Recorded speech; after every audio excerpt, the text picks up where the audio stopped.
What's up, brother? You're on mute. I got audio on the screen. What's up, bro? What's up, dude? I've been up since like 5 a.m. running around. No shit. Yeah. All the moving of this past week is kind of hitting me right now. Gotta bring the energy though. Hell yeah. A little bit at a time. No big deal. A little bit at a time. We're up on spaces and we should be up on Vbor as well, my friend. Let's see. Change the look. 5 a.m., dude. It's crazy. I won't make today, but maybe next week. Oh shit. Well, I'm leaving tomorrow, so I was just getting my stuff all organized and. Yeah, yeah. Dude, Parker said he'll come through next week. What's that?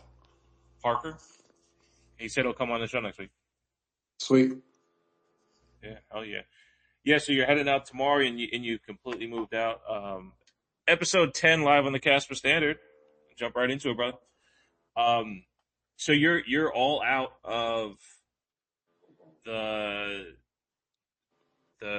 Eight eight the eight. big place. Yeah, 888. Sorry, I don't know why I'm fucking stuttering.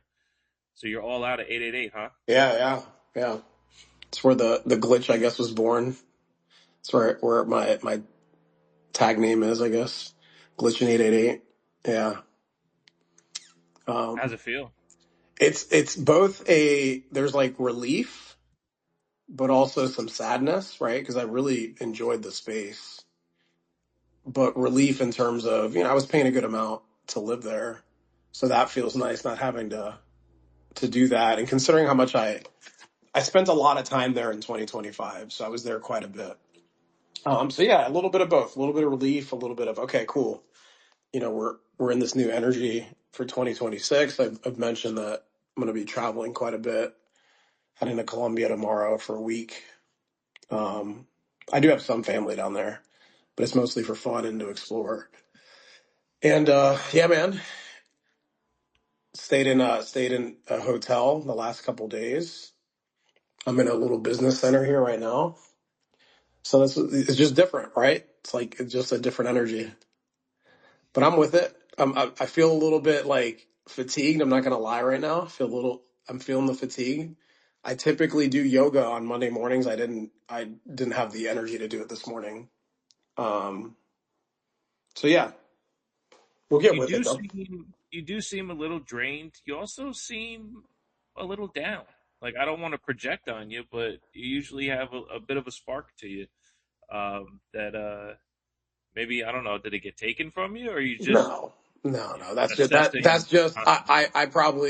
I probably lifted and moved more things in the past week than I have. And I mean, I literally was moving and lifting things. I had my brother come down on Tuesday.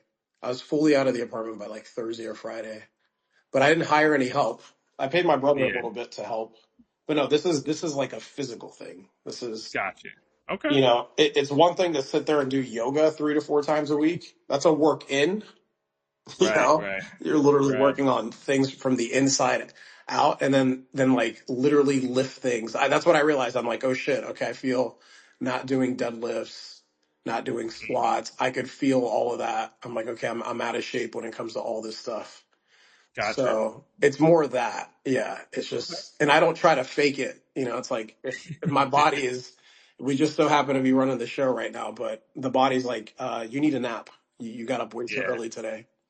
So, but no, there Okay. isn't, there isn't anything else besides that. Fair. Fair. Yeah. I guess I've never seen you this fatigued. You know. No, you haven't. No, Yeah. no. That's good then. It's good. I mean, life is this one girl I used to work with said variety was the spice of life. So, and what's his name again? The Diary of the Steve Bartlett, Diary of the CEO. He said routine is it has routine. Too much routine is the thief of wonderment or something like that. So like Mm, doing the same thing every day, calculated all the time, um, can be very mundane. So having these different experiences can wear you out, can drain you mentally, drain you physically, and all that. But if you do the same thing every day, you become so immune to it that it's just another day, and you might not have a lift up or even a lift down. You might just plateau all the time. So feeling something is how you know you're alive, brother. Yep. Even if that feeling is tired as fuck. Yeah, yeah. And for a while now, whenever I'm I've worked from home, done everything from home for the past 7 years or so. And when I really started working out, I can kind of feel that energy right now where because it was during COVID, and I remember I would walk over to my trainer's house because down here in Florida, nothing closed down. So we were still. I hired a trainer 3 months before COVID came for the first time, and his house was about a mile away. But that would be my warm up because I couldn't even run at the time. I was so big, and I'm not a fan of running. That's not really my body isn't made for running. I think some bodies Right. are made for that, some aren't. Mine isn't. Um, but I would walk there, work out like intensely, and then walk back. And then I typically, would do a little bit of work, and then my body, like by one, and I typically would work out in the morning. By 1 o'clock or so, my body would be like, take a nap. But the naps Wow. would last from like 1 o'clock to 3:30, 4 o'clock, and it's so hot here in Miami. So I just remember not wanting to be awake when it was so hot in the afternoon. So I literally, some of those naps would go from like 1 to 4, 5 o'clock in the afternoon. In the, Wow. and but then those got shorter and shorter as I started to get in shape. But that was just Right. my body recovering. So I would exhaust it in the morning, work a little bit when I got back, then like I would have to sleep. So um, I've been in a routine. I've been in a routine. You're speaking to that. I've been in a routine for a while now. So my body's gotten used to it, and lifting all this furniture and moving around as much as I did. It was nonstop, bro. Like I think I texted you or voice noted you. I've been going from 7 in the morning to like 7, 8 o'clock at night. Like there's some people that's what they got to do on a daily basis, man. I'd forgotten what that feels like, so I haven't had to be like that and exhaust my body. So like my body's definitely exhausted. That's where I'm at. No, for sure. And I must have channeled that last night when I sent you that one voice note as well. Like, um, you know, when you work a 9 to 5, you're usually attached to your job for at least 10 hours. An hour before work to get ready and travel, and an hour after work to travel and come down. And that 10-hour attachment is, I would say, 90% mental. 90% mental. Because since not having a job, I'll do stuff around the house for like 4 hours straight, 5 hours straight, and I'll apologize to my wife when she gets home. And she's like, "For what?" I'm like, "What? I only did shit for like 4 hours today." I was like, "You were at work for 8 hours, plus you were up doing the whole thing. You had a 10-hour day. I did shit for 4 hours." But you realize how much wasted energy you have within that routine. That like to truly be productive and be your best self, um, having institutional sovereignty is the fucking way to go. And you even had it, uh, and found the ability to work out. And by the time you're done with half of your day, by 1 o'clock, you're like, fuck, I got a nap, And I'm sure by the end of your process there, the more shape you got into, you realize how much more weight you can carry when it comes to like the shit you put on your plate, and then you can have a productive 10-hour day of just fucking grinding away at what makes sense.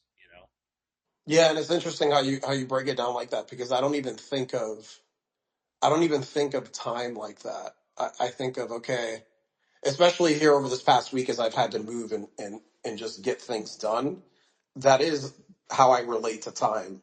It's like I know that I need to be at yoga at my class because I've signed up for it at 9:30 on Monday. And I know I got to pick up my son at 3 o'clock, but around that, I don't look at the clock or think of time in that way. So it's just like I'm in whatever it is that needs to get done and doing it that way. And I remember having a corporate job for a couple of years, and that's where I couldn't relate to other people because they would literally be looking at the clock. waiting for 5 o'clock. Be like, for what? To go home and watch some dumbass sitcom and come back and yeah, that's why I never functioned in like a corporate structure. It's just so I've been in this energy for a long time. And yeah, bro, so the body gets tired, bro. we people fight through that, and I think that's where illnesses, disease come from. I'm pretty fucking healthy at 44, bro. I'm not on any Yeah. medication. I haven't gone to see, like I do a lot of things naturally, organically, and like I just work out and eat well and rest when I'm supposed to. Just so happens that feeling a little fatigued. I see Lavendi out here, and this morning we had or he had a call, and I'm like, is he calling me? And I got on a call, but I'd been up since like 5 o'clock. So he's expanding blockchain banter. There's a couple guys that are going to be. Well, I don't want to make the announcement in case he Oh, hasn't no. made it. But yeah. So I've been up since this early this morning, and then, like when I wake up, bro, I remember I used to have this rep. She would come and be like, "I woke up like a Pop Tart. I woke up like a Pop Tart." So her name's April Elliott. I remember April from like 20 years ago. But I wake up. That's how I wake up. Like I wake up like boom, ready. Let's go. So that's typically the way you're used to seeing me on here. And I'm yeah, really, I'm really vibing in this frequency, man. Like I had these thoughts this morning. I took shouts to Neo. I took a better melt last night, the Dream Melt. They're too strong for me, so I cut them in half on a diagonal. Um, that's how I know I get half. Go corner to corner. I tried going up and down, and it didn't work. I tried going side to side, it didn't work. The corner, corner, cut them in half.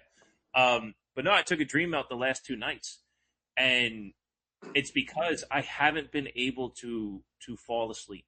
Um, because in this particular mode that I'm in, trying to level up, I'm yeah, looking I'm looking for my purpose, right? And when like we're speaking to life right now, right? When you have a job at 9 o'clock in the morning, you have to get up at 8 to be ready, right? You have to get up at 7 to work out and take a shower and be ready. I don't have that particular purpose that's telling me, Matt, you got to do this, right? But the bishop in me loves the chatter, the communication, and all that, and I end up doom scrolling on Twitter to see if I can be a part of something else, right? So like I'm in this phase of like, how do I structure myself?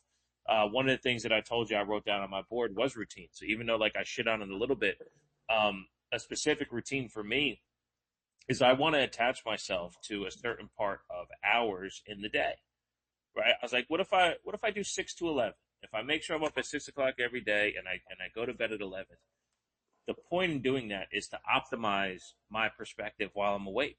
So I know how I can get these are the hours in which I'm giving myself to the day to be accomplished. Um, and I can't fucking go to bed before 1:30 in the morning. So I was like, let me take a dream out and see what happens. Them things put me out, man. yeah. It put me out. Like, and I'm not a guy who sleeps. I'm usually like a 6 to 7 hour guy. They'll put me down for nine, and I'll wake up, but I wake up not like a Pop Tart. A Pop Tart still wrapped. I don't pop out the toaster hot ready Really? to go. Yeah, I Ah. just and I do. A lot of it is I know I don't work out, so I have horrendous blood flow. Right. I eat okay. I drink too much. Or I drink at the wrong hours, right? So like if I have a drink, like last night I had a glass of bourbon at 9:30. Oh yeah, There's that'll no do it way to you right there. there's no That way that's that why. yeah, for sure. So like, do I start drinking at 4:30 every day? Yeah, No. yes. If you start earlier, your body will process it better. So Yeah, that is something I've discovered for myself. I mean, I don't really yeah. drink that much, but yeah. So I have to treat myself differently within this routine. But I told you the three things I have written on my board are perspective, routine, and nutrition. And that's part of it, right? If I want my glass of bourbon, how do I treat myself? If you tell anyone, oh, well, I drink at 2 o'clock in the afternoon every day, well, when I feel like it, oh, that's alcoholic shit. But if you're doing it in a routine nutrition way with the perspective of, hey, this is going to get out of my system so I can sleep well tonight, but this is my treat to myself, right? If I said I wanted ice cream in the afternoon, nobody bats an eyelash, right? Um, but anyway, I'm not saying that that's my plan, but at least in this phase of where I'm trying to optimize myself, yeah, having that glass earlier in the day is going to benefit me and everyone else around me as opposed to at 10 o'clock at night or 9 o'clock at night. And then I can't fall asleep or I wake up like shit because the alcohol's in my system,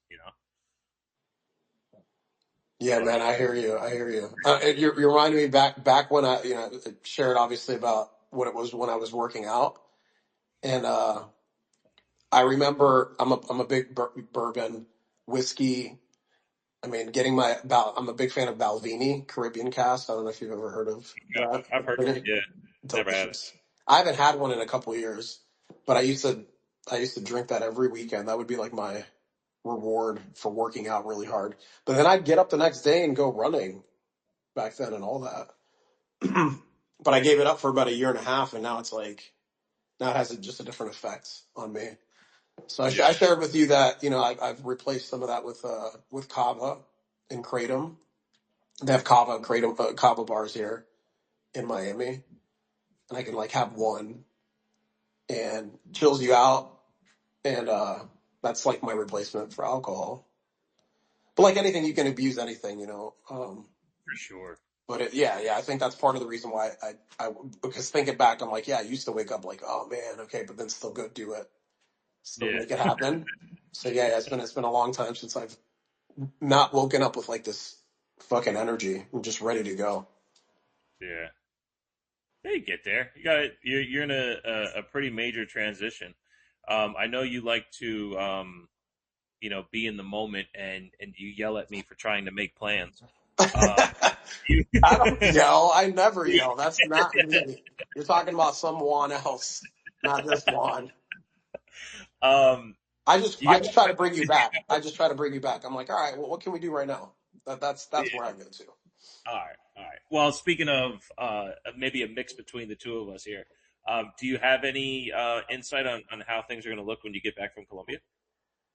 In terms of Like what how we're you're doing. going to move going forward? I mean, you have a new Oh no, place. no, no. I'm probably gonna rent an Airbnb because I have my son for a week. Okay, So I'm gonna rent an Airbnb here. I'm still looking at all that. Which, listen, for me, that's obviously when you have a place and you're settled in, like you know where you're going to. There isn't anxiety around that, but there is this. Okay, Tess, you really want to be in presence and in flow and just create from here, right now.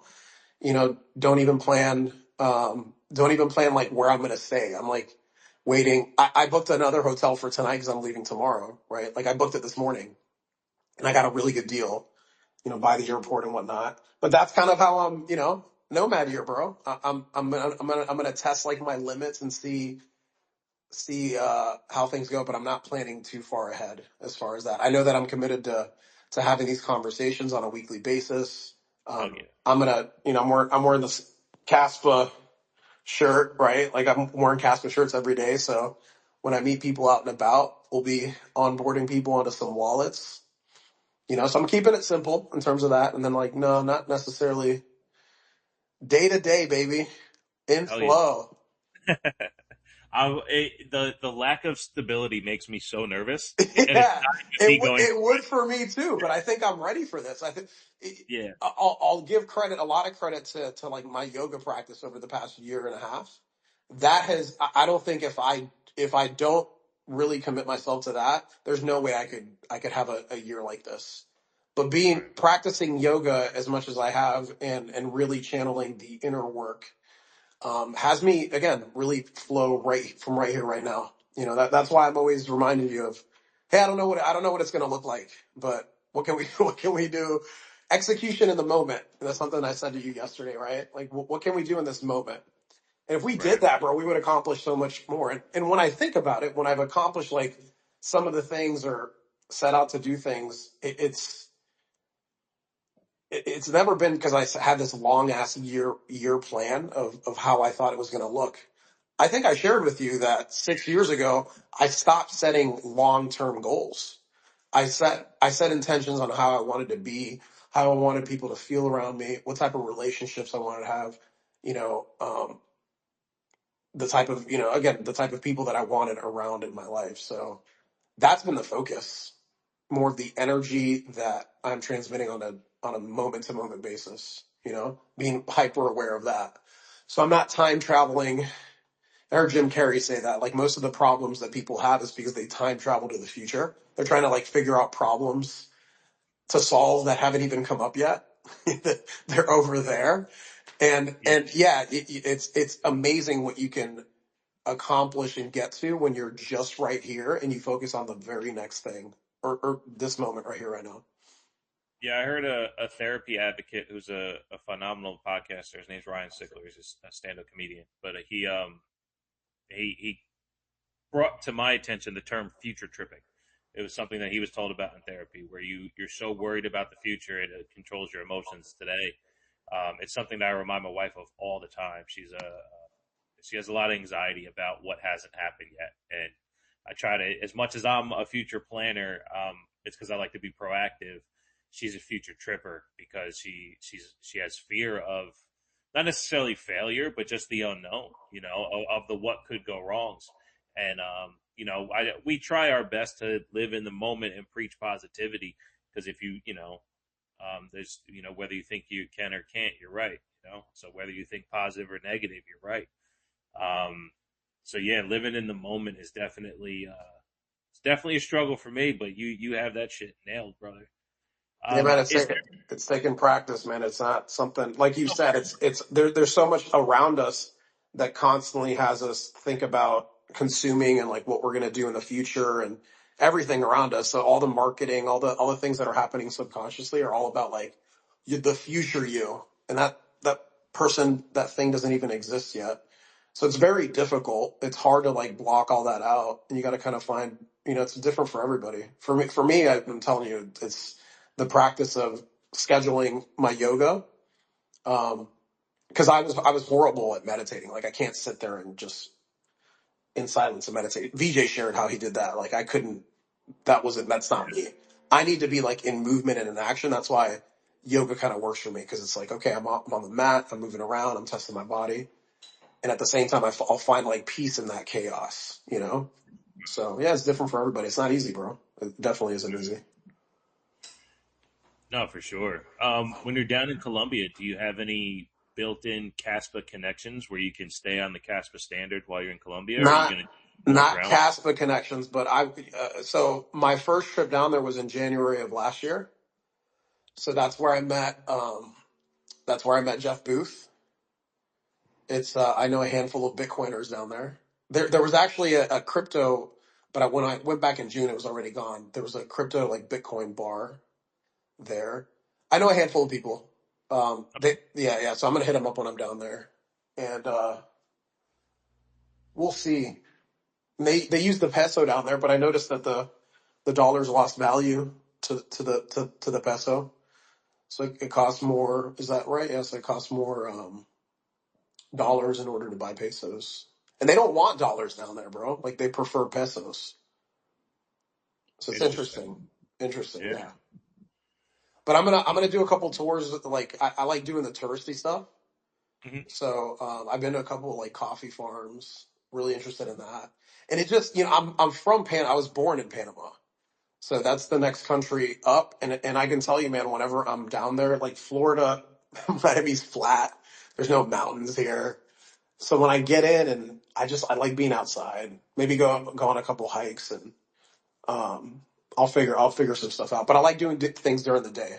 So I'm gonna do that, and then obviously I'm gonna run blockchain advancer on Wednesday night, and then just keep busy, bro. I'm gonna keep it moving. I need to get back in like I said, I was a little fatigued at the beginning of this call because I've been in movement Yeah. more than I typically have been.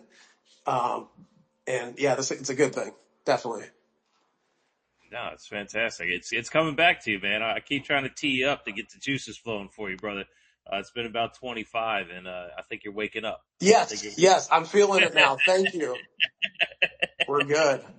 The last thing I wanted to do was talk about your Bucks when you were sounding like that. Oh hell Um, no, we don't need to talk you about that. you were reserved. You were reserved to take the L on your season before Saturday even happened. You guys played a very fun, watchable game. But it's something I wanted to talk about when it came to the NFL because it's it's such a short season, right? Even though they added an extra game, there's 17 games, right? And like last night, the Steelers and Ravens had a fantastic game, Who won? and the Steelers did. So Whoa. the Steelers go down, they score a touchdown, they miss the extra point, they go up by 2. The Ravens get the ball down in field goal range, and they miss the field goal. Wow. It was a fun watching experience. I'm not a fan of either team. I have connections Aaron to Rodgers. the Steelers. Yeah, Aaron Rodgers is there, but also my stepfather is a massive Steelers fan. So like, there's something in me that when I see them, I see him, and I want well for him. Um, but in that, the merit of that game is why they got in. Whoever won was a playoff team. In a situation like yours, um, it's it's the thing I hate about the NFL, right? So the Bucks needed to win and needed the Saints to win in order to make the playoffs. So if you're relying on another team's success or failure, because if the Falcons lost, right? So um, do you decide to have rooting interest, or do you just tap out and go, well, if my team did their job, I don't have to worry about this. And No, I'm on the latter. If my team doesn't do their job, then what do I care what another team does, right? It shouldn't rely on another team for me to get it. That's how I look at it. What say you? yeah, for me, bro, it's like I have so many other interests now where it's just like where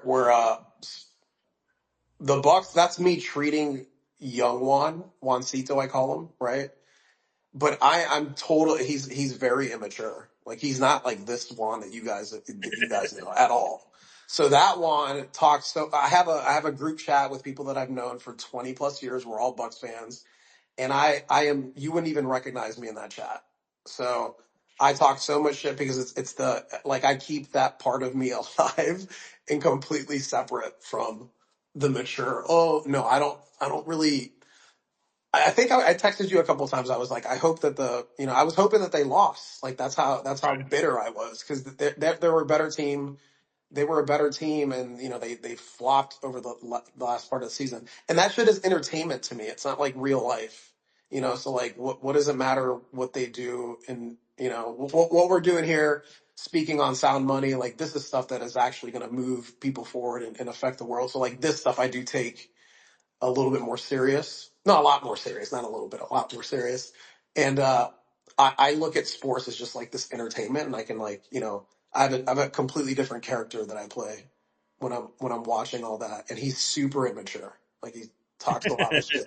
And then I do look at the game in a certain way because I played quarterback, and there are parallels to life lessons that I learned playing, but I don't really give a shit what they do. If they're losing all the time, like I'm not being entertained. Like I'd rather listen to music or have a conversation with a buddy or look at a Kaspa video and learn more about VProgs or there's just my energy goes completely somewhere else and I don't think about them. I literally I didn't watch any football after the Falcon it was yeah the Falcons won and then the Panthers got in. So it's the first year they haven't been in the playoffs in like 5 or 6 years or something like that.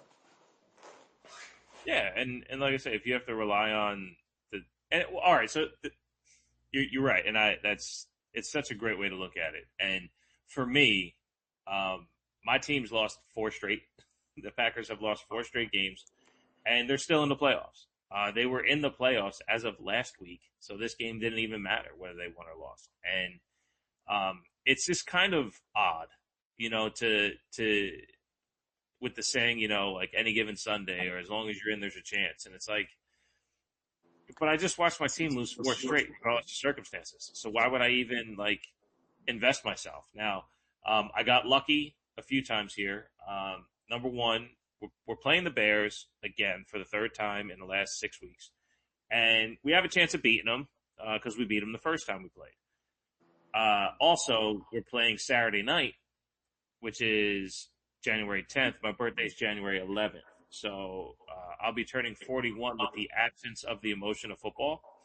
Um, and if anyone out there is a Packers fan or obsessed with the NFL, uh, on my 19th birthday, I went to Packers Eagles playoff game, and there was this famous 4th and 26 that the Eagles converted and ended up winning the game.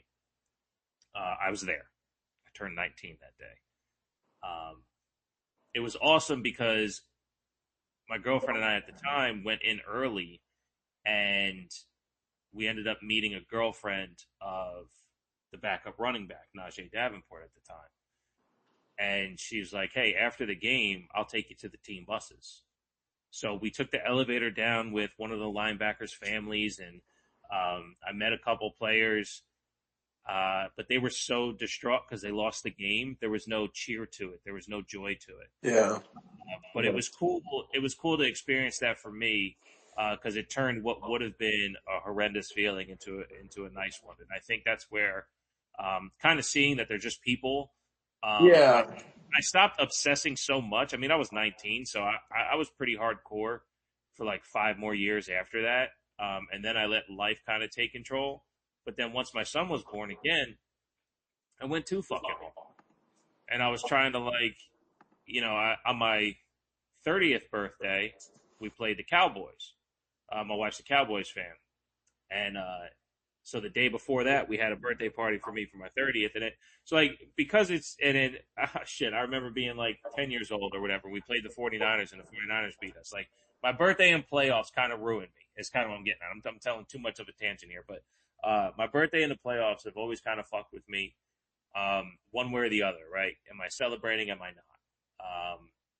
And this year, I get to definitely not celebrate football and my birthday at the same time. So win lose on Saturday is not going to affect me one bit. I'm going to That's watch good, it. bro. Yeah, I'm gonna watch it beginning to end. And I sent you a screenshot of the last time Packers played the Bears with me and my buddy. Shouts to at Matthew McNarly on Twitter of his like congrats on the division because they were about to lose, right? And then what it all looked like when we didn't recover the onside kick and how he's like, he's pretty out on his team too. So we texted each other last night and it was just like neither one of us deserved to win. Like it is what it is. Whoever wins wins. And I'm like, you guys are gonna win by 10. The Packers, who are the 7 seed, are favored by 1.5 in Chicago. Why? Why? I just don't get it. So with all the shit it's around, and the Packers losing 4 straight, and this funny stat: the Bears have lost 3 straight, or 2 straight. Their last win was against the Packers, and the Packers' last win was against the Bears. Yeah, that's how horrible it's been for both teams. So One. anyway, when it comes to football, that's kind of us in a nutshell. Yeah. I mean, it's a polarizing. It's the sport over here in the United States, man. It's like a religion. You can say it's a cult. it's Yeah, it's pretty. I've been to these stadiums, and that's another thing that gave me perspective too, man. I've been super fortunate. One of my goals was to go to all 30 NFL stadiums. I've been to 21. But that also has had me be like, oh man, like a lot of people take this stuff really serious. And it can be a distraction from like what's actually important. Right. So and especially, the last year and a half, like I would always drink at these games prior to, but in the last year and a half, I went, I didn't drink. I wanted to be very present. And dude, some of the experiences were cool. Like I think I shared with you that I was in Detroit when Detroit won its first playoff game, and it was against my Bucks. And there were like grown ass men, old men, like crying. We haven't felt, so it's just like, man, it's an identity for some people, and I get it, right? It's like where they want to where they just put their joy into. And it really does mean something. So I respect that. I understand that. Like I got hugs from Lions fans and I was getting, so I have fun with it. I've been to Dallas. Like some of the Dallas fans were booing me. Same thing in Atlanta. Like, so, I ended up sitting pretty close to the players. So like, I don't get, you see some of the bad shit that happens in like some of the crazy sections. And again, I've been pretty sober when I go to these games. So like I can calm things down when they get a little too hype. There are people that take that shit, that don't leave that kid. They bring them to the games as adults and a little too intense with it, man. But at the end of the day, it's a game, and they are people. I've shared. I have a handful of friends that work with a lot of players in the league, and those are kids just living out of dreams, man. Living out dreams. They're the modern day kings for sure. getting paid king's ransoms to play a child's game. It's pretty cool. It's pretty neat. You gotta give them props for that. For sure. And anytime I go to a sporting event, specifically an away stadium of a team I enjoy, and most of the time in Baltimore when I watch the Yankees against the Orioles, you're always around someone from that area or that stadium. And I'm a sports fanatic as well, so I usually know a lot about the other teams. And I try to like at least verbally shake the hand of people around me, give them props for what is good about what they got going on, because you can't say like as a Yankees fan, right? If somebody goes Aaron Judge sucks, well, it's just not a true statement, right? Like he literally is one of the best baseball players, but putting up some of the best baseball numbers of all time, right? So you can't say he sucks because it's not true. And the way I kind of diffuse that comment is just by giving them credit for someone good on their team. You know, that Gunnar Henderson kid, man, he's really good. I like his hustle. I'm glad you guys have someone like that you can root for the next 10 years. You know what I mean? Because at the end of the day, like you said, like they do that. I don't do it, right? It's entertainment. Why Yeah. am I gonna like? I'm not attached to entertainment. Like music's different, right? Music, I think I came up with this saying: music and food are the only things that speak to you. You can't choose it; they have to choose you. Mhm. Melodic and sensory, you know, those are different than going to watch a baseball game. And you can choose your teams, right? You grew up as a Niners fan, you chose your Bucks, Yeah. and you can choose another one if you feel like it. And that's just the thing where like if you're signing up to give yourself those feelings, you're doing yourself an injustice. If you're going for the entertainment and the experience, and I mean this every single time we go to a stadium, especially if I take my son, but I always do this for me. As soon as we go in the gate, we find the very first entrance we can to the field, and we walk through to see the setup. Whether it's wrestling or football or baseball, we walk through that tunnel, the corridor to the seats, and we just stand there and look at it. That first view of being at the game or the event to me is like the most magical thing you can have because it transforms you from the TV to being a part of it. Yeah, that's so And, true. and that feeling for me is just one of the best. So um, It's super we haven't gone. real. Yeah, we went to one baseball game this year. Right before I lost my job, we went for my wife's birthday. But next year, or sorry, this year, 2026, we're gonna do it. You know, we're gonna make sure that we get out there and have those live experiences because you know for whatever shit talk we can about the feelings, the actual live experience when affordable, is a fucking blast, man. It's a blast. Yeah, you're absolutely right. And like I said, I've gotten to experience all these stadiums. I've been a handful of baseball, but 21 NFL, maybe like 7 or 8 baseball, and now I'm transitioning into like I want to do. You know, I've been to Berlin for this Kaspa event, been to London, and now excited about what this community is all about, and New York. meeting people. Yeah, yeah, exactly. Meeting people in real life. Yeah, it's just it's a completely different experience. Like seeing things in person and being in that Yeah, energy. You know. for sure. Absolutely. Um, let's see. Oh, last thing I got as far as you know, life about being live on the Casper Standard. I did some money moving this week. As I've said on the show before, come the new year, I'm going to cash out the rest of my 401k for tax purposes, right? Um, so I did that, and I go to click the buttons to get the rest of the money, and it's not a shit ton, but it's more than a standard amount. And there's no money for direct deposit or no button for direct deposit. I Out of your can't wire 401k. my 401k from Fidelity to which, and I guess it's because of who the holder was, like what job it was affiliated with. Um, but there's no direct deposit button. So I had two options. For free, they can mail me a check in 7 to 10 business days. Seven They to ten still do business. that, mailing a Mail me a check 7 to 10 business days. But if I wanted it in 3 to 5 business days, I can pay them $25. Yeah, yeah. what the. So it's kind of like a Bitcoin transaction, right? If I want to pay a premium, I can get it sooner. Right? Yeah, yeah. Um, but so for this money, they're going to send me a check in 7 to 10 business days, which means it'll take up to 2 weeks in business time, and then it's a check for a significant amount in banking terms. So when I take that check to the bank, you know what they're going to do? They're going to release $1,000 to me, Yeah, I and then remember. they're going to the remainder for another 3 to 5 3 to business days. 5 days. Oh, I was about to say. So it's And like not that. only that, it's a check from a financial institution. Wow, dude. Yeah, yeah. That just, man, I haven't, I can't, wow. I've forgotten what that was I like. may not I may not get the money from my 401k that I requested on January 2nd. Now I get it. It's New Year and a weekend. Okay. But January 2nd is when I did it. 3 4, so we're Friday, then 3 4 Saturday and Sunday. Today's Monday. So if it's 10 business days, and let's just say they don't count the request day as one, I may not get the full amount until February. That's insane, bro. I mean, That it just shows the legacy old financial system and how things work and how things run. That's what it made me think of the post that did you see what the KII put up today about Warp Core?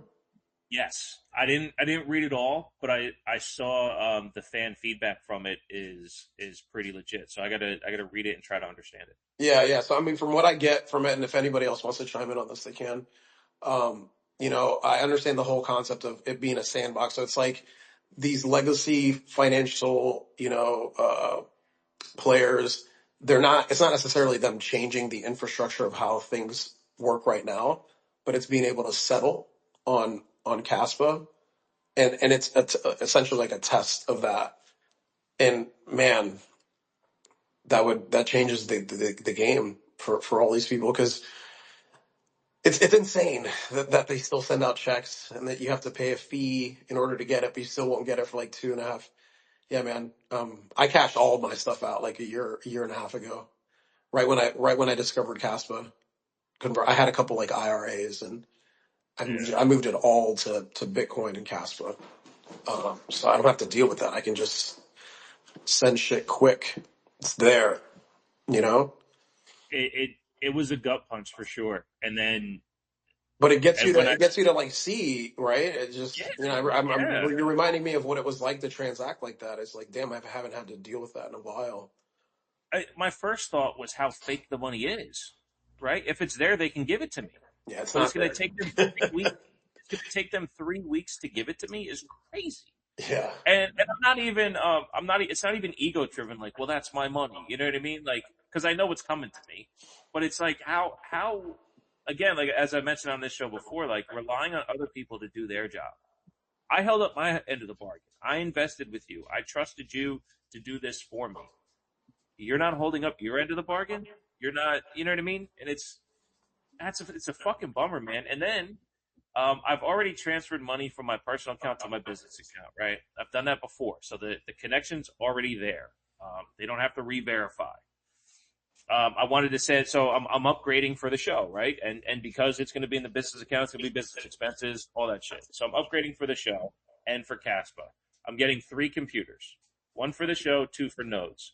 One node's going to be a public node at all times, and then one I'm going to make as a node that I can, fuck with these other apps and shit like that, right? So if you want full privacy from K Social or some shit, you're supposed to link it to a note. See, again, I don't know how all this shit works, and I'm going to figure it out. And yeah, when I do it, I'm going to have one to play with and one to not fuck with, right? And then there'll be a computer specific, and they're all mini PCs. Shouts to Casper Silver and Rosario.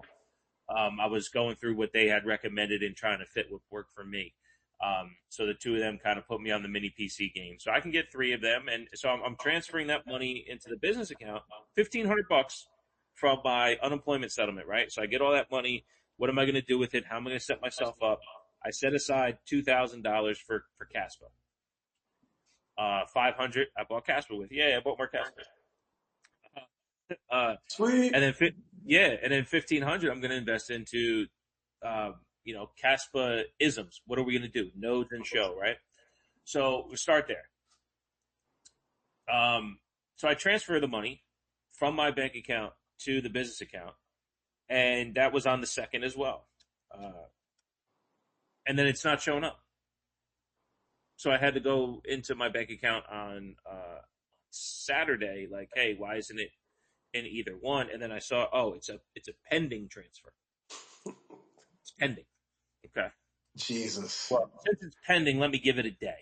right? And let me give it a business day, and I'll go on Monday. So I went in Monday morning. It's not pending anymore, and the money got pulled from my account. Awesome. I go into the business account. It's not there. Wow.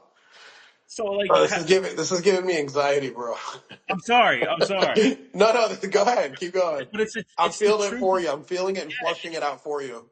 Go. it's well, I've been so someone like you who hasn't had to fuck with the fiat I system for so long. haven't. Yeah. I am balls deep in fiat right now because I'm in the process of transitioning into financial sovereignty, and as I'm looking it through my mental sovereignty lens, it is just so confirming of how fucked the fiat system is because they're doing it to me right now. That's $1,500 that if I had it in cash, I could put it from this hand to this hand and none the wiser. The left hand wants to spend it in personal, the right hand wants to spend it in business. And that's how it should be, right? I should be able to take that cash and go here and do that. Well, that's what we're looking at on our screens in our bank accounts. Is we're looking at 3 to 5 day windows for bank transfers, and we're looking at 3 to 5 week windows for 401k cash outs. That's like, are you kidding me? I am never going back. I'm never going Yeah, back. you don't go back because You wait, can't. wait till you get all that and it's do you have do you store your Kaspa on cold wallets, I am probably 15% on cold bro? wallets. Like that's another layer of energy preservation. Like I would say 95% of what I have is in cold wallets, and I'll move it over. I'll just share this. Like I move things over to Kraken. And then if Okay. I have to pay bills, I do this on purpose. Like, so tell you my process here.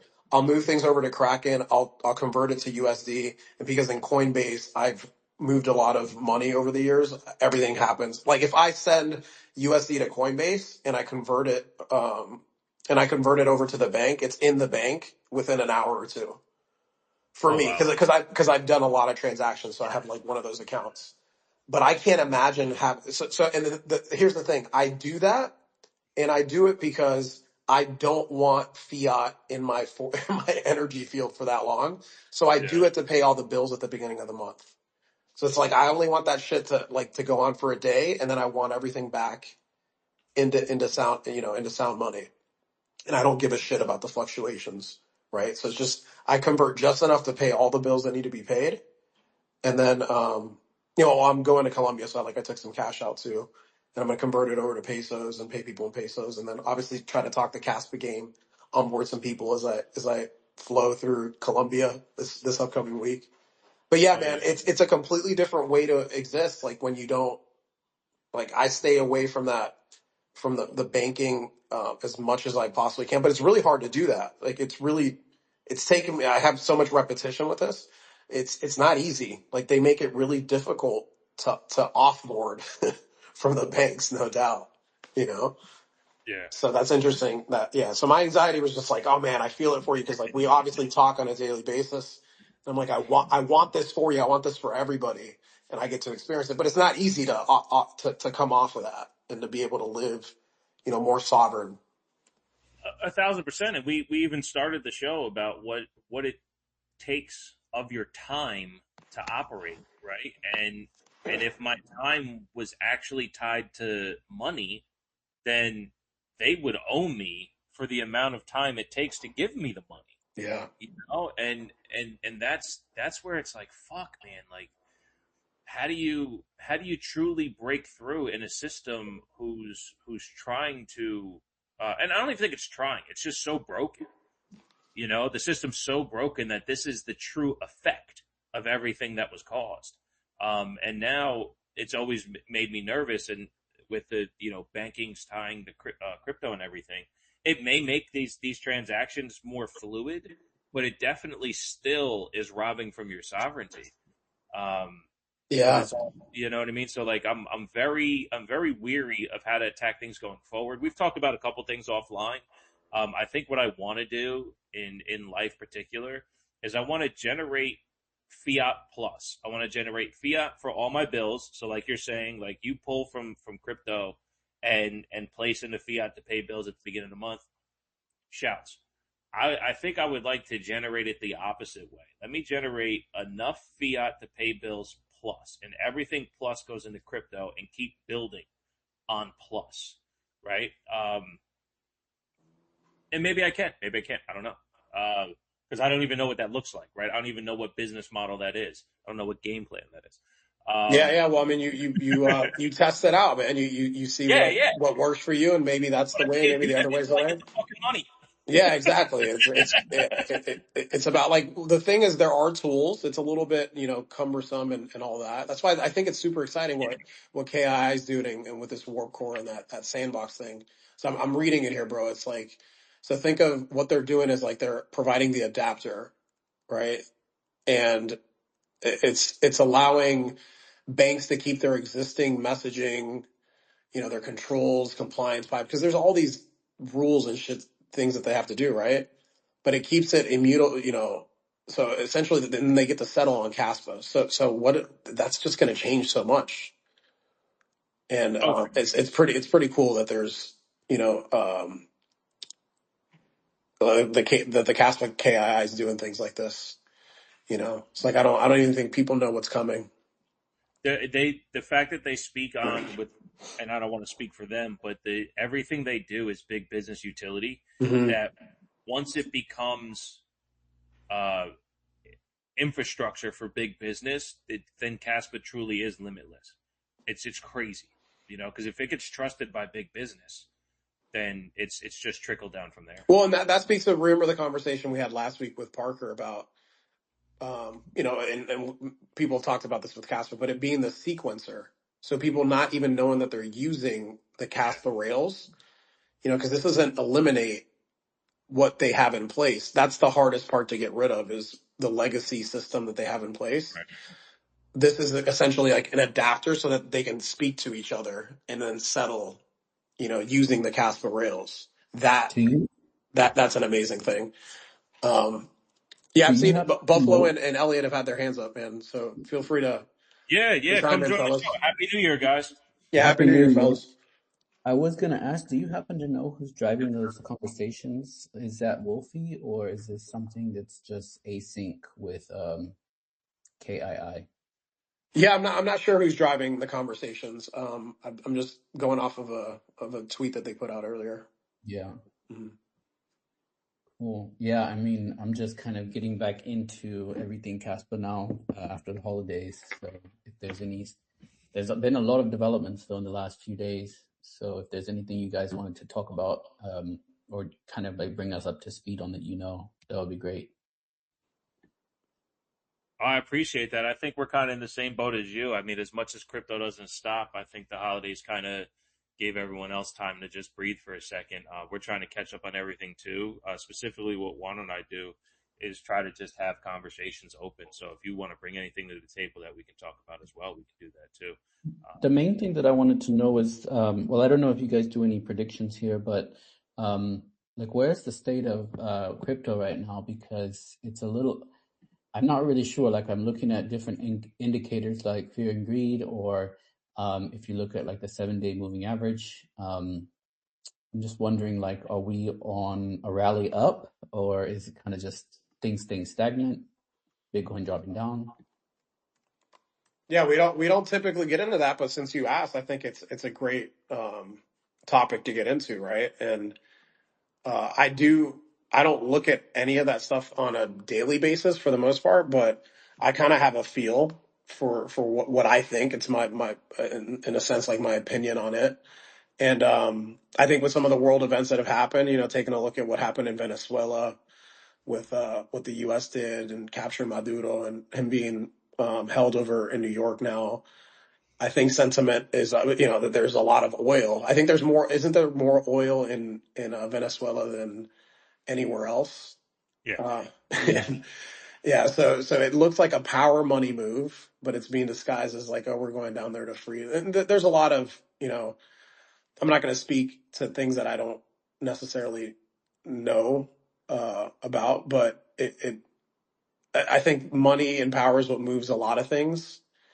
So I think the markets reacted positively to that, because it's essentially Hmm. getting uh, what people see as a dictator, and Venezuela was a beautiful country back in the late 70s and 80s, and Yeah. has obviously their currency was hyperinflated, and there's a lot of Venezuelans here in Miami. There's a lot in Panama too, and it's sad what's happened to that country. So I see both. I see that, I try to do this with everything. I try to see both sides of it. So yeah, I think we it looks like we're on an uptrend. And you mentioned the fear and greed. I do take a look at that. I haven't had anybody ever mention that. What's your take on that, Elliot? Like, what do you see there? Yeah, I mean, that's what I'm kind of not, I really don't know because I've been watching the Fear and Greed going up over since I guess, like around the middle of November when it hit like the lowest, and this was kind of like after the big October crash, but it's been kind of like trending up into like more neutral territory. I haven't seen like a huge change yet in the 7-day moving average, but there has been a recent like uptick in the market, and I'm just curious to see if that's a short-lived rally or if we're actually on the way back into a bull market already in Q1. Hard to It say. is it is hard to say, but from what I've heard and seen, and the sentiment there is, it looks like there is going to be a little pump here in the first half of the year. Um, and then obviously we have the midterms coming for the U.S. elections. So seeing what the parties want to do there, that they don't want the markets to tank. And the markets have done well, right? It's just that I Chris spoke to this on the blockchain banter, which is something that I haven't. Maybe you know more about this, but how the markets are up, and so is gold and silver had their little rally as well, and that is pretty rare that happens. So us seeing like a little uptick on what are still considered risk on assets, which is what Yeah, seeing a little uptick. That's like, hey, is it lagging a little behind, and now we're going to see a little pump with it. I do look at that fear and greed index. It's higher than it's been in the past like 2 or 3 months. Like it was right. way down there. So taking a look at macro events, I think the Venezuela thing is a big deal, for oil. For having that having that event happen is a big deal, and the markets reacted positively to that. So yeah, Yeah. I mean, it unlocks a lot of value because Venezuela has they're at like a very low capacity right now, or where they were, like you mentioned, the 70s, like in the 70s. Um, their infrastructure just started um, crashing without the U.S. involvement there, and so I think Trump had said this in one of the meetings that they're only extracting, I don't know, like 5 to 20% of the reserves there, with what they could be doing. yeah. So I think that was going to unlock a lot of value, or just even not in the immediate, but just even in just the sentiment, just the understanding that that value can be unlocked can also rattle markets. And from what I've heard, like I do know, I remember having conversations with a handful of Venezuelans that have gotten over here to Miami from there, and they're typically people that were really well off and found a way over. Some of these stories are crazy, how people get here, and that's one of the things that it feels like. It's like they let the infrastructure of what is this amazing resource for humanity go to shit, right? So I do think, that obviously getting a hold of that, and having that be something more productive is going to only help, right? There's just other components Yeah, to it, the human side of it, you know. But it's tricky with what you hear in the markets, or I'm sorry, like what you hear in the news and things of that sort. I don't always think that's like necessarily what's actually happening. You have to go on the streets almost and really find out what the sentiment is. And I think we get more truth about what is actually happening when you like go on Twitter and see what people are posting versus what we get in the legacy media. Um, And Oh there yeah, are, I mean, yeah, you see that right now with Iran, for right. example, like what the media is sharing versus like the handheld like iPhone footage is quite different.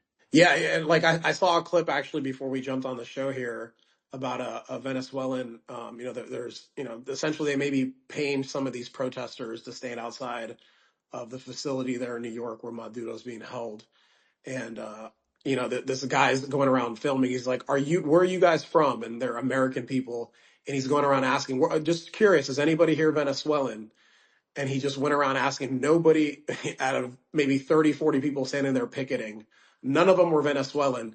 And then he turns the camera around and goes, "I am from Venezuela and I am from Caracas." And he like went off on, Yeah, he's like, "I've been imprisoned by this," so you could feel the passion and the truth behind everything that he was saying, so I trust that way more than what I hear on the news. And obviously, we haven't experienced what those people experienced, but that's more of the truth of what's actually going on than anything that we hear in the legacy media. I mean, there's a reason why like 8 million people fled this country over the Yeah. years, you know. Yeah, So that's all the proof I need exactly, is like 8 million people are leaving something, it must mean that it's really bad. exactly. No, I can agree with all of that, and the personal moral of it. I completely look. I don't. I'm not a fan of dictators, right? And I don't live there, and I don't know enough. But I agree with Juan here, where it's like present us with truth. Present us with truth. If this was a because I've been kind of making light of the situation because everything that pops out is like this pseudo economic thing. Like, U.S. now controls 1 billion in oil reserves. They now have a shadow Bitcoin fund that Venezuela has, and it's like, oh, we just went in and robbed them, right? It's just we just jacked Venezuela for their shit, right?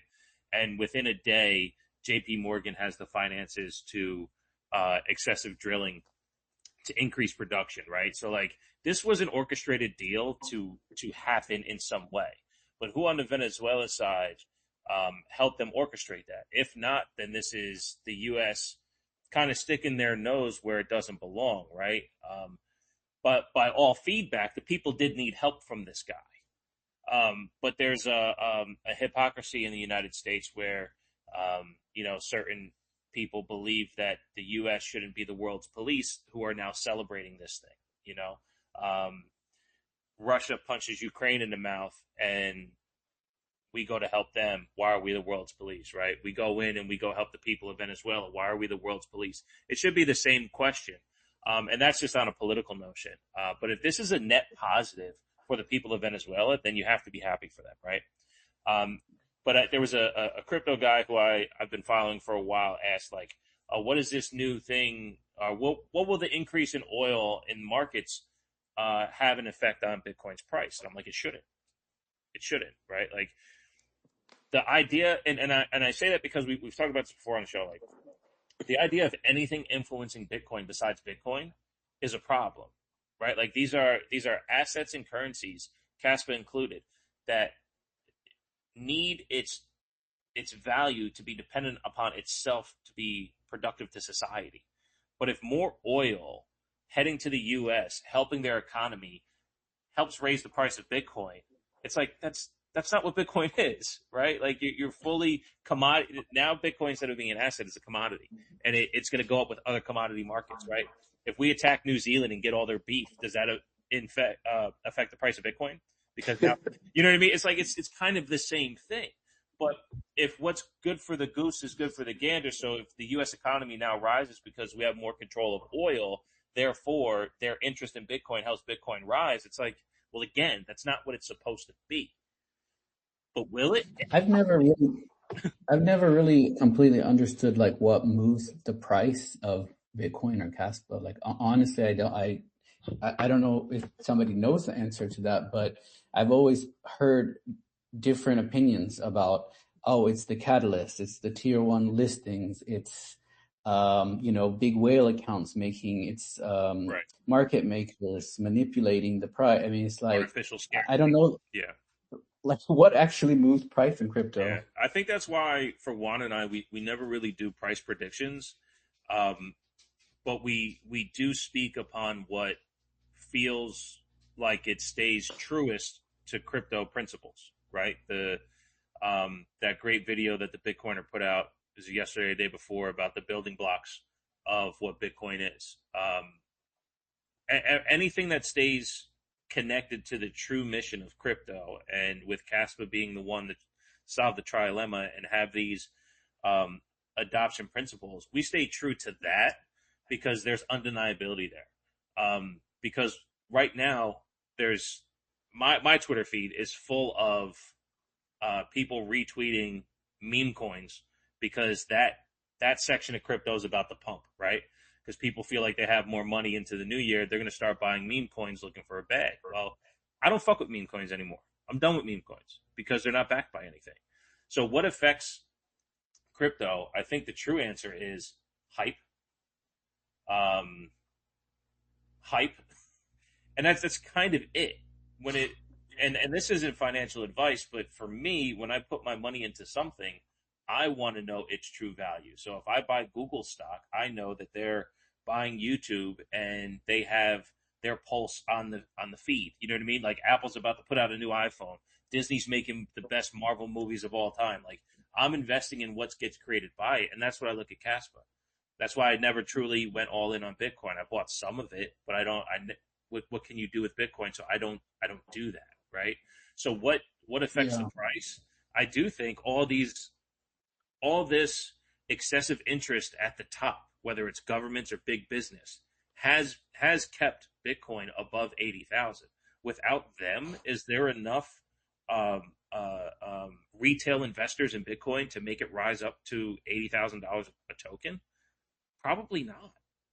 So yeah, for me, when I look at crypto, I look at what is it, what can it do, and that's where I just land, and that's why we do live on the Casper Standard, because Casper has the ability to have this show be completely ran on Casper rails at some point in the future. Everything we do is going to touch Casper. We're live on Vivor right now. At some point yeah, we'll be live on K messaging, doing running spaces on there if they, or yeah, K social. If they create full on Twitter and they have spaces there, we'll go there because Caspa can do that, and that's sovereignty from things. So that's where we are when it comes to looking at crypto as a whole. Is what is it, and what can it do? And we have a little saying like the proof of work of Caspa is what's going to create its value, and whatever that number looks yeah. like, it's going to be worth one Caspa.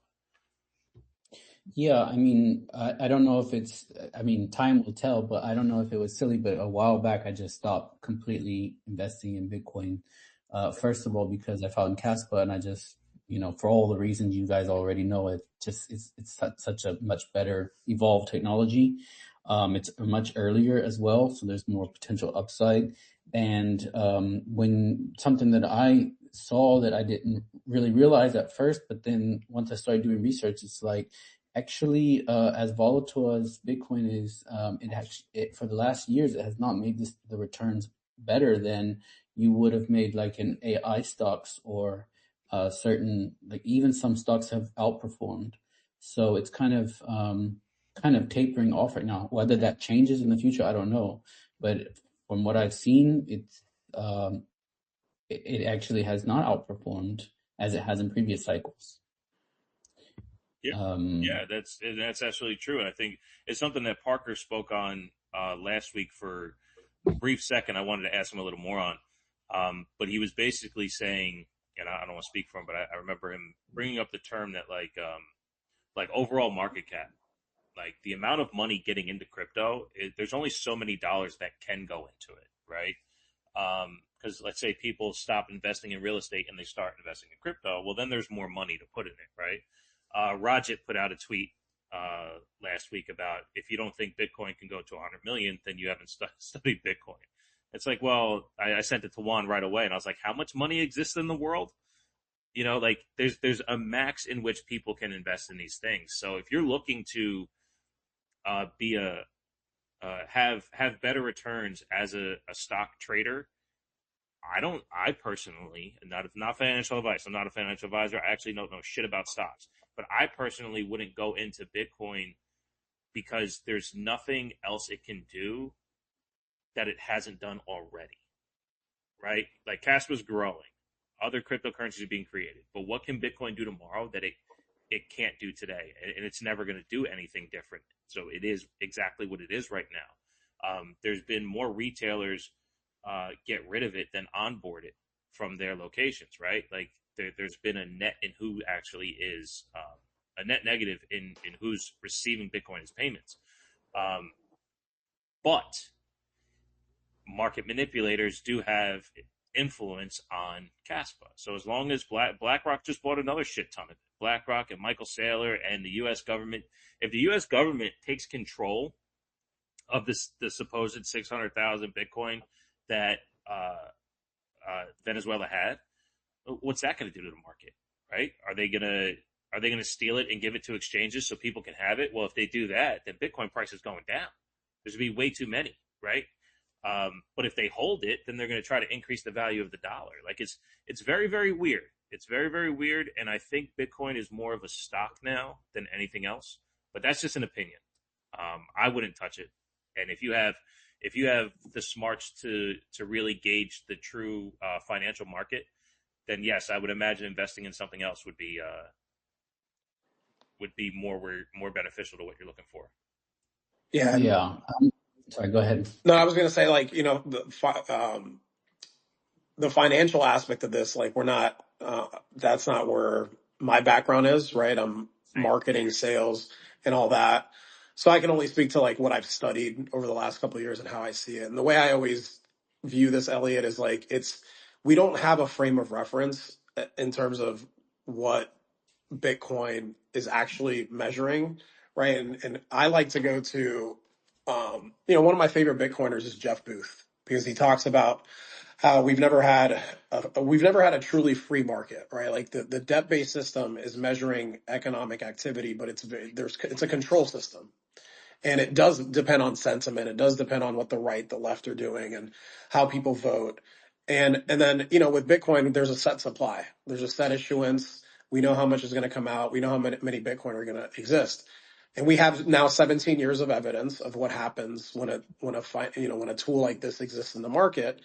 The sentiment early on with Bitcoin was this is where people would go, understanding that it's completely outside of the system, but it was extremely volatile, right? So you had to have like ridiculous foresight to be able to see what it's doing today, and how many individuals actually hold, 500 Bitcoin or kept all their Bitcoin from the beginning. I don't know. I have no clue. But I think a lot of what happened during the split of everything, the forks, the block size wars, changed the game. And then the narrative, once institutions started coming in, so when Saylor came in 2020, that flipped it as well. And we're still trying to figure this thing out because there's a part of me that says like, okay, if there's a cap supply, what has price go up? Price goes up when there's excess demand and there's not enough of it to go around, right? So technically price, like if all these other coins didn't exist and Bitcoin was doing what it was meant to do, like the price would be ridiculous right now because, like we would probably all be Bitcoiners. Kaspa wouldn't be here. So it's interesting, like learning this side of it. And I'm open to learning more about this because there's some things that just like don't make sense. Bishop just said, BlackRock just bought a shit ton of Bitcoin and the price moved just a little bit. And I get that it's a $1.8 trillion market cap. But if somebody did that with Kaspa, the price, I mean, it would, there probably wouldn't be enough supply for that demand, but it would skyrocket the price, and it's not what these big institutions want to do with an asset like they're not going to do that with an asset like Caspa yet. And that's where things get a bit tricky though, Yeah, because I'm not so sure that they're actually buying Bitcoin outright. I think they're buying derivatives. There you And go. they, That was the other aspect that I just learned about recently. So, and anything that has ever had a derivative, like the price goes up. So Bitcoin, it's going to. the way I use it, I mean, the way I use it is I have some Bitcoin, I borrow the fiat against it and to keep the Bitcoin.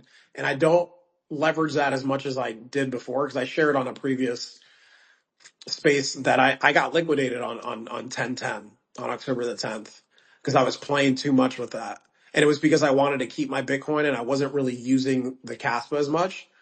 So for me, this is, the way I see this industry and specifically Kaspa and Bitcoin, and Kaspa more so now because I'm like 95% Kaspa, is it's an opt out of that debt based system. It's an opt out of um, having, like looking at things as number go up.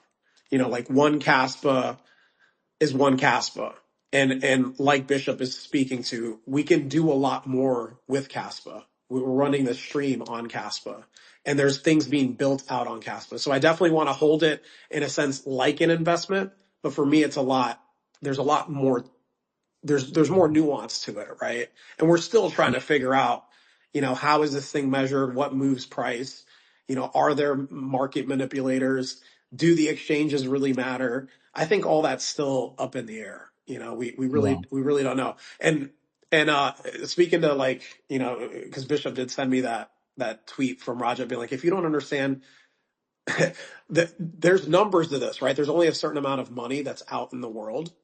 So yeah, people would have to move off of like gold and want to, so that's kind of the Bitcoin narrative. They speak a lot to that, like people moving their gold into Bitcoin and I could see Bitcoiners figuring out Kaspa and that moving the price of Yeah. Kaspa. So it's just a matter of educating and we're talking cypherpunk values here at Caspa. This is the stuff that hasn't really been spoken about in like 5 years. Yeah. Some of these guys mention that, but they don't speak to that because they do start their podcast with, oh, the price of Bitcoin is at 100,000, it's at 90,000. We think it's going to be Yeah. here, and they speak to that versus like, hey, but what is this shit doing? Like, what can you actually do with it? So Right. And that's what I wanted to say. Like, that's what really at the base excites me about Casper, that is this possibility of having like a very different alternative. And when I first got introduced to Casper, it wasn't so much like, oh yeah, this is a great investment opportunity, but it's more like, wow, this is something that could be like a completely different alternative ecosystem that's more fair, better, faster, all these other that we don't have right now. And I don't know if I told you this when we met, but like that's kind of how I got into crypto initially. Was this I was working in venture capital, and I just felt like it was very unfair because to be involved in any of these like early stage companies in Silicon Valley, you have to already be part of that world. yeah. And there's so many restrictions in the US, especially against accredited investing, and Right. it's a very like walled garden that only a few people like have access to. There you go, So bro. You did share that with me, brother. yeah, Yeah, and I'm getting goosebumps because like you just reminded me of that conversation that we had. We had that, obviously in London when I met you. And yeah, sorry, I didn't mean to cut you off, but that whole concept right there is like I don't think people really understand that about this. It's like I've been able to be an accredited investor and invest into real estate properties and like have cash flow and get into these deals because of how much money I've made, right? You don't need that to buy Caspa. And that's what people don't understand, I think, as much about something like Caspa. They're still looking at the price of it and, oh, when is it going to go up? When is it, I need it to be at this amount. But yeah, same relate to that. It's like, oh man, this is like something completely different. And I don't need to be like this qualified type of investor to participate. yeah. So Yeah. to me, that was kind of like the first wave of like being able to participate just from the investment side. But then the next wave came around people can actually create tokens to generate generate enough money to support their startup without having to go to the traditional VC route. And that was sort of like the ICO wave. And then this new wave that I'm seeing with Casper, which got me really excited, is like, wait a minute, you can just with something like Casper just recreate the whole ecosystem, and now you can have recreate X with K, and you can recreate YouTube with Viral, or Mhm. you can recreate what the market demands, but in a much more like fair, retaining value way. So that's what's exciting to me. Yeah, man. I'm with you there. Yeah, I completely agree. One thing that popped in my head as you guys were talking, and then I just pull up the spaces. If Buffalo's still around, we can get him to. Yeah, he's raised his hand like 15 I know, times. sorry, Buffalo. Um, but no, one thing that I think truly might help is if we're talking about Kaspa being the rails for things unknown. I possibly stablecoins, because I think there's going to be a point where POS systems, where you're at all your shops, are going to be asking for USDC because it's the cleanest thing and it looks like the dollar. But when Kaspa does have stablecoins run on it, and you do go, because Walmart just said that they're going to take um, the crypto payments now. So if you're able to tap your pay and the wallet you're using has USDC, but it's ran by Kaspa, I think people will migrate towards Kaspa for their stable coins because the fees would be so much cheaper to use. That might be the best thing for Kaspa when it comes to everyone else, right? The everyone else adoption of it. For us who are really into crypto a little bit more than that, we want to know the utility value of it, and I think that's what's going to drive it for us. But mass adoption, if it was to have stable coins that you can tap to pay, may be the most helpful for it. Just a thought. All right, Buffalo. What do you got, buddy? Happy New Year. Hey, Happy New Year, guys. Happy New Year. Had a eventful morning. But yeah, I don't want to go back too far, but I had a lot to say when you guys were, discussing football, but that's Do it. okay. I know you guys were on a run. I'm not hurt. I'm not hurt. It's okay. I know you value my opinion. It's all right. We do. But I did want to speak to the historic game really quick with the Bears and 49ers. 49ers are my team.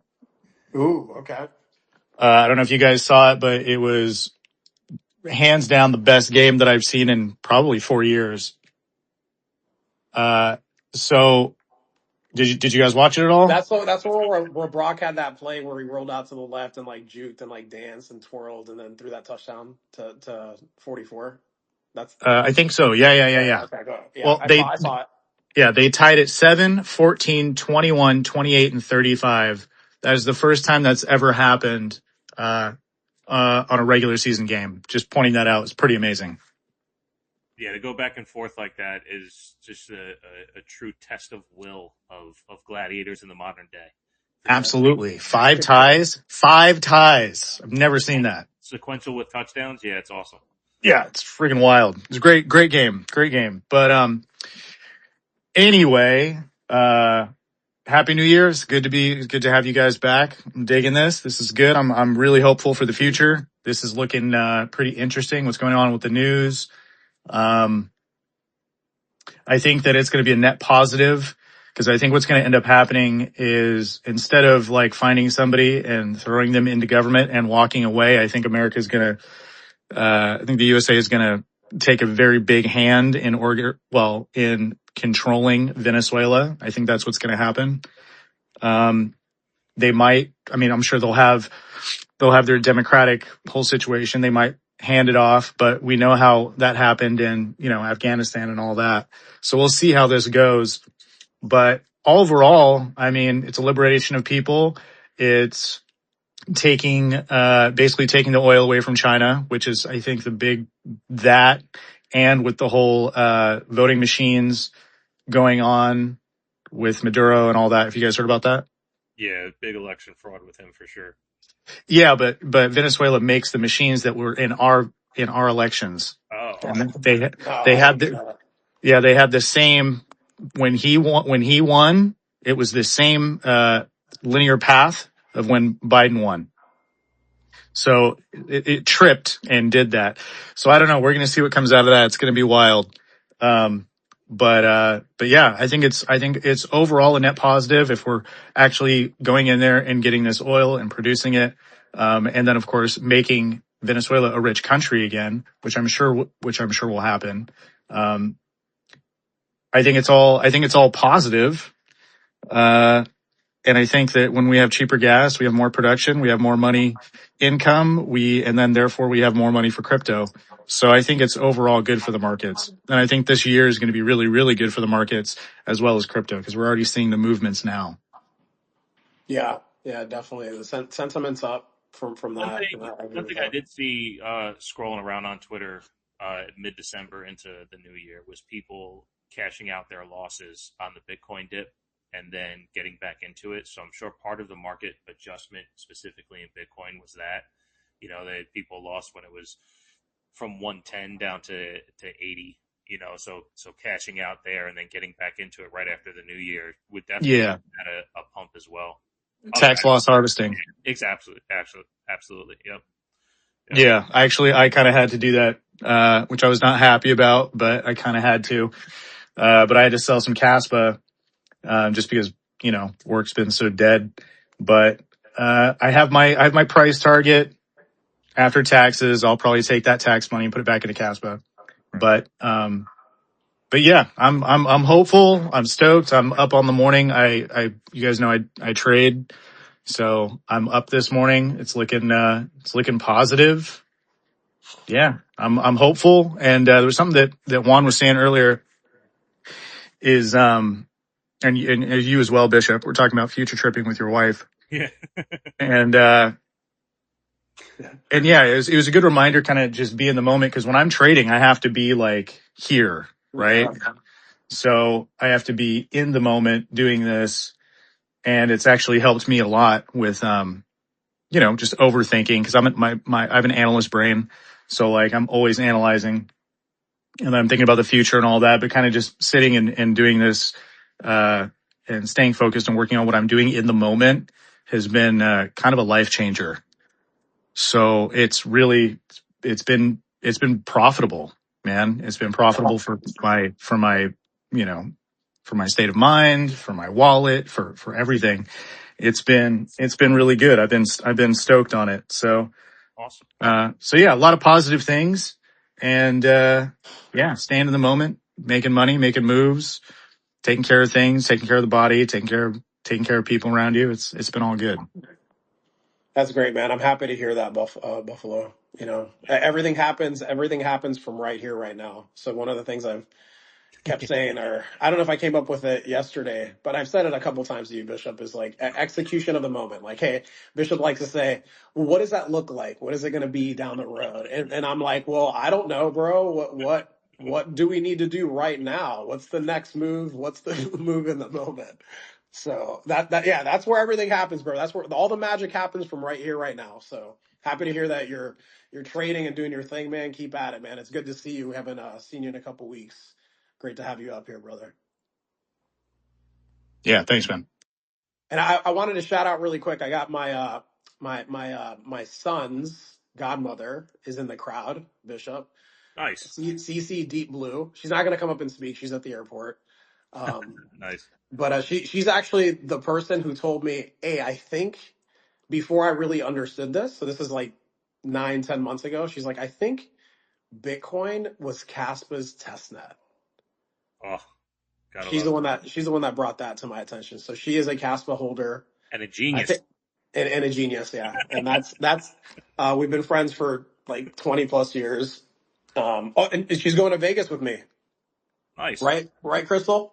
Crystal's going to be going to Vegas with me to the Bitcoin conference. But that's Julian's godmama Nice. down there, yeah. So great to see you, Crystal. I was uh I was wondering if I should go out for WrestleMania and then meet you in the middle of the week. Uh, Yeah. because WrestleMania is going to be the weekend before in Vegas. But tickets are so fucking high. Wrestling is squeezed. TK. How much are tickets? How much are So they? long story short, the first wrestling event my wife and I went to 10 years ago was front row at what's called a house show. So it was at the University of Delaware's basketball arena. It holds, I don't know, 2,500 people. Front row, $100. It was cool. So cool. The very last show they did there, they charged $500 because you get to shake a hand and get an autograph. Damn. And that's just what they've done. They've squeezed out every seat in the front two rows including the aisle. So like the two seats that touch the aisle are premium seating. So like even to our son's 11 now, right? And we took him when he was 9. And in order to get lucky, with fingers crossed, we sat in back row center of the floor section. So we couldn't really see the matches, but when the wrestlers came back, they would slap hands with all the fans. And that only happens at house shows. Well, they don't do fucking house shows anymore. They do maybe 20 a year, and most of them in Europe because they're not over in Europe often. So like actually this coming week they're doing their Europe tour, the first one of the year. They'll do it again around WrestleMania too. But anyway, yeah, so to go to WrestleMania, we went when it was in Philadelphia, and that was the last time. It was cheap-ish. It cost $200 a ticket for seats where you couldn't see shit, but we wanted to get in the building, just to say that we went to WrestleMania. When we went to SummerSlam 2 years before that, it was $200 a seat for fantastic seats, and the difference was WWE has been publicly traded, but they merged with UFC to create the TKO group. And since then, they've been doing it all as a business, not as a family form of entertainment. When Vince McMahon took it over from his dad, he used to track Ringling Brothers Barnum and Bailey Circus and their ticket prices of what it would take for a family of 4 to show up, and that's how he would generate his prices. So it's too fucking expensive to go.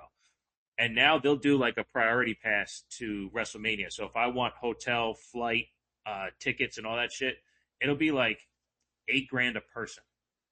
Damn. Yeah, and it's one of those like, well, does my wife not go? Because she enjoys the entertainment too. I nerd about it, but she enjoys the entertainment. She gets involved in matches too. Or do I make memories with my son, or do the three of us spend our life savings on going together? Like it's really crazy. We got to put in some proof of work, so that's nothing. Right though. You know, I was definitely in a space a couple of years ago where I didn't even think about. I remember the Miami Heat were in the NBA Finals, and I'm like, I have never sat courtside at the finals, and I just bought tickets. I didn't care what the price was. Holy shit. Yeah, so I sat right behind. If you go look at the Nuggets versus the Heat, game 3. Yeah, they won game 3 in Denver. I'm right behind. You can see me every single time. You live in Miami, but you went out to Denver. I flew out to Denver to the yeah. one game that they won. Yeah, and I sat right next to them. I had a beautiful experience, man. And I remember I took a I took a gummy the next day, right? And I went and got a massage, and it was a very beautiful, like, spiritual connection with the masseuse. She was like, I don't understand why people get all excited about these sporting events. And I'm in the gummy, and I had shared with her that as I was describing it to her, and again, I was like face down talking to her. As I was describing it to her, I go, it's me treating my younger version, like the kid that would dream about being on that court. And I went into the story about how, wow, like I was able to experience that last night. And as I'm telling her the story, like I got a little emotional because I was connecting. Again, I'm in the gummy, but I'm also like connecting with like that younger version of me, and I could feel the gratitude to be able to experience an event like that. And as I'm getting like that, she's like, "Oh my, I've never had anybody explain sports to me that way." To the point where I remember I flipped around and then I looked in the room and I'm like, oh my God, I'm like back in ancient times. And I looked at my masseuse and she looked like this ancient princess warrior. And I'm like, you look like you were like in a past life, were you a warrior? And she's like, oh my God, I'm an Aries. That's my spirit. But it was a pretty dope experience. So being at the game was awesome. And then obviously the little trip that I had, getting a massage on gummies. But yeah, man, I paid a lot for those tickets. You don't want to know. No, I don't. But the girl that I was dating at the time, her mom's like, "You could have put money down for a mortgage." I'm like, I already own everything I want. Like, well, that's the thing. Like you've found that, right? yeah. The sovereignty from the system that allows you to the money that you spend on that if you had that now, is it worth having that over that story? Never. And Nothing. Never. It truly That never is. that's why, bro. That's why it was so easy for me to move from my place and like to do what I've talked about that I'm doing over the next year. It's like I'm not attached to any. If people understood what it felt like to like dream about things and then get to experience, you know, I'm not. I know I'm not the only one, but that I'll never trade any memory or connection for any. I'm just way past that. I'm way past things and stuff. You know, I can put things in storage and I have like 4 storage spaces that I need to consolidate. The only reason is because some of them are small and some of my son's stuff's in there. There's a couple things, but I'm going to consolidate. Like I'm Do you going to need me to do. come down there and help you have a I do. I could use some help. That's why it's taken me all week and why I was low energy at the beginning of this call. fuck Like yeah. I have been exhausted nonstop the past week, bro. What we need to do is But it's like it's cleansing all of the stuff that isn't really yeah. necessary or important, right? So it's like getting rid of all that brings in a whole different energy, and that's what I want to bring in: organic, beautiful connections and energies and experiences. And yeah, cleansing all of that and detaching yourself from it is what brings that in, man. So I've definitely experienced that, you know, more so over the past few years. And yeah, dude, there's nothing that beats experiences, and you can't convince me otherwise. You know, it's different for other people, but that's how it is for me. Dude, I went to pastry school, right? I was always good at baking at home, and I'm a very good cook. I actually got chili going right now. And anyone who Nice. follows TW Takes Giving, they understand. Hashtag TW Takes Giving to see what it looks like when I get down for Thanksgiving. Anyway, um, I went to pastry school, and I think it was 15, so either 12 or 15,000 a semester, and I only went for 2 semesters, or 2 years. It was per year. Yeah, yeah. So I went for 2 years. I got it done in 18 months because this is how much of a soldier I am. Let me just brag about myself. I had back surgery in between weeks off of school. So I went straight through for 18 months, and we had weeks off in between semesters. I had back surgery, came back without missing any school. Um, I needed an IV line and everything. I had a PICC line in my arm, had to carry a bag. People were making fun of me, saying I had a fanny pack and things like that. Damn. You know, but I did it because I wanted to get it done. But my point in saying that is part of the tuition, and the reason why I went. Number one, I wanted to learn more about baking because I loved it. I fell in love with bread baking there. It's amazing. I still love everything about it. Fond memories. But for finishing the associate's program, you take a week-long trip to France. So is it cheaper to go to France than the tuition? Yes. But learning all that and paying that money to have schooling and go to France for a week? Yeah. Yeah. So I don't care how much the school costs, and that Yeah. $30,000 for those 2 years. Not only that, I got a job on a cruise ship a few years later.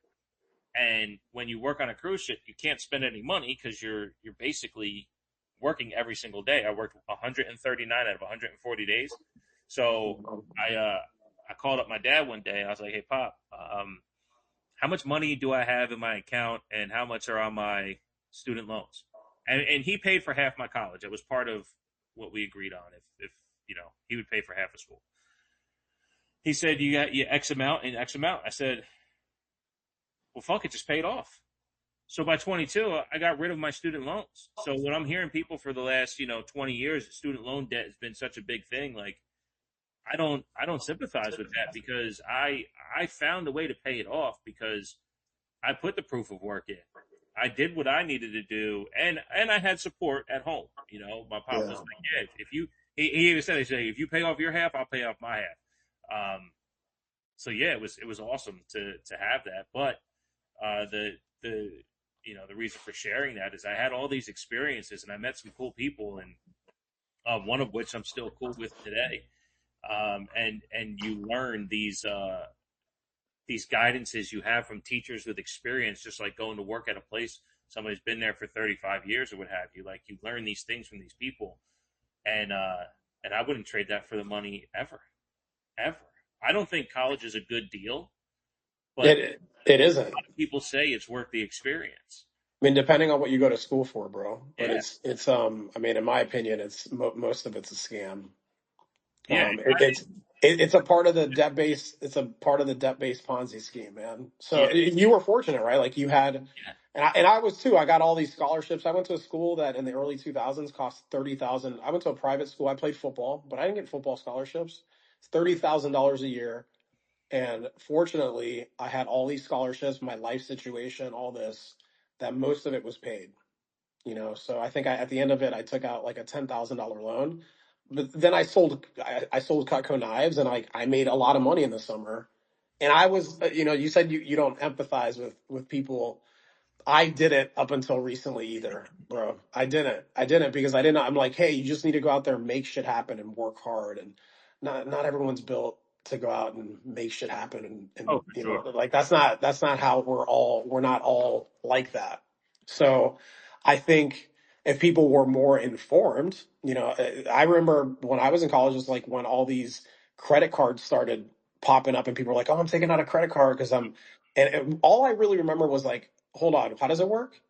And then they charge you interest. I'm like, I'm not touching that. So I I didn't take out a mean, credit card. I was always scared of them. I'm like, no, I'm not touching. Why would I borrow money? I always had the mindset of let me go out and make whatever I need to make. And really, at a really young age, I got to experience, oh, okay, if I got really good at this, and in sales, you get really good at something. You can, I would sit down at kitchen tables and make $500, make 1,000, make 2,000. When my friends were clocking in for 4.75 minimum wage and like wondering why they couldn't get ahead. So, I had a little bit of an advantage, but it's just the system is not it's not favorable for most. At So all. very few get out of it, man. Yep. So now I empathize with that.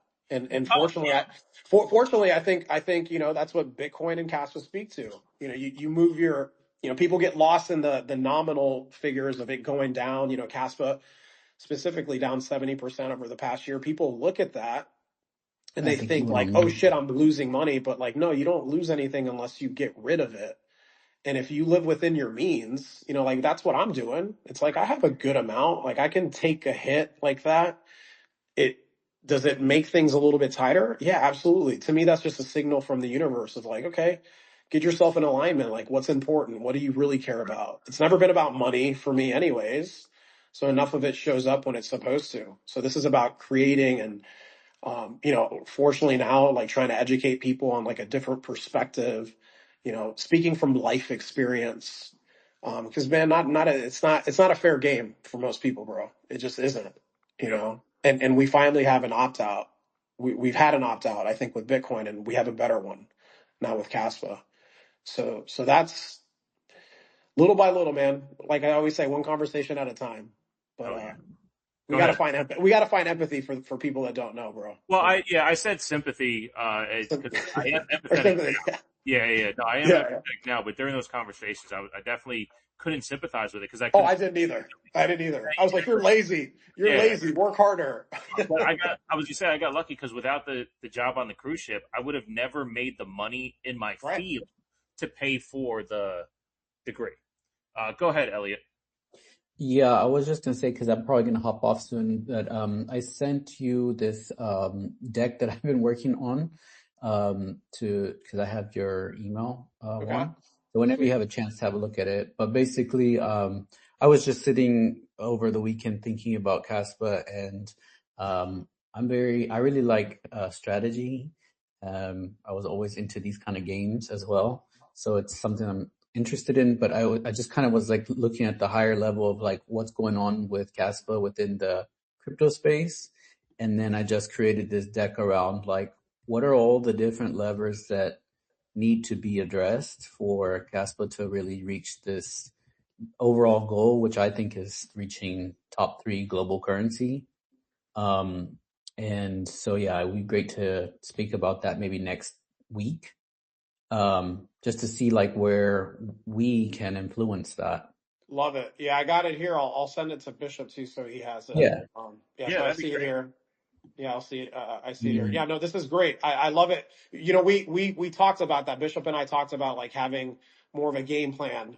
Um, in place as well, because it is good to have a game plan and like look at things that we can measure and get improve upon and and where we can focus that energy on. So it's one thing to be present and like do what's coming up in the moment. It's another to have, so yeah, we appreciate that, Elliot. This looks great, man. So I'll take a look at it and we can definitely talk about it, when you come back on next week. Yeah, because I think on the tech side, everything is moving along very well.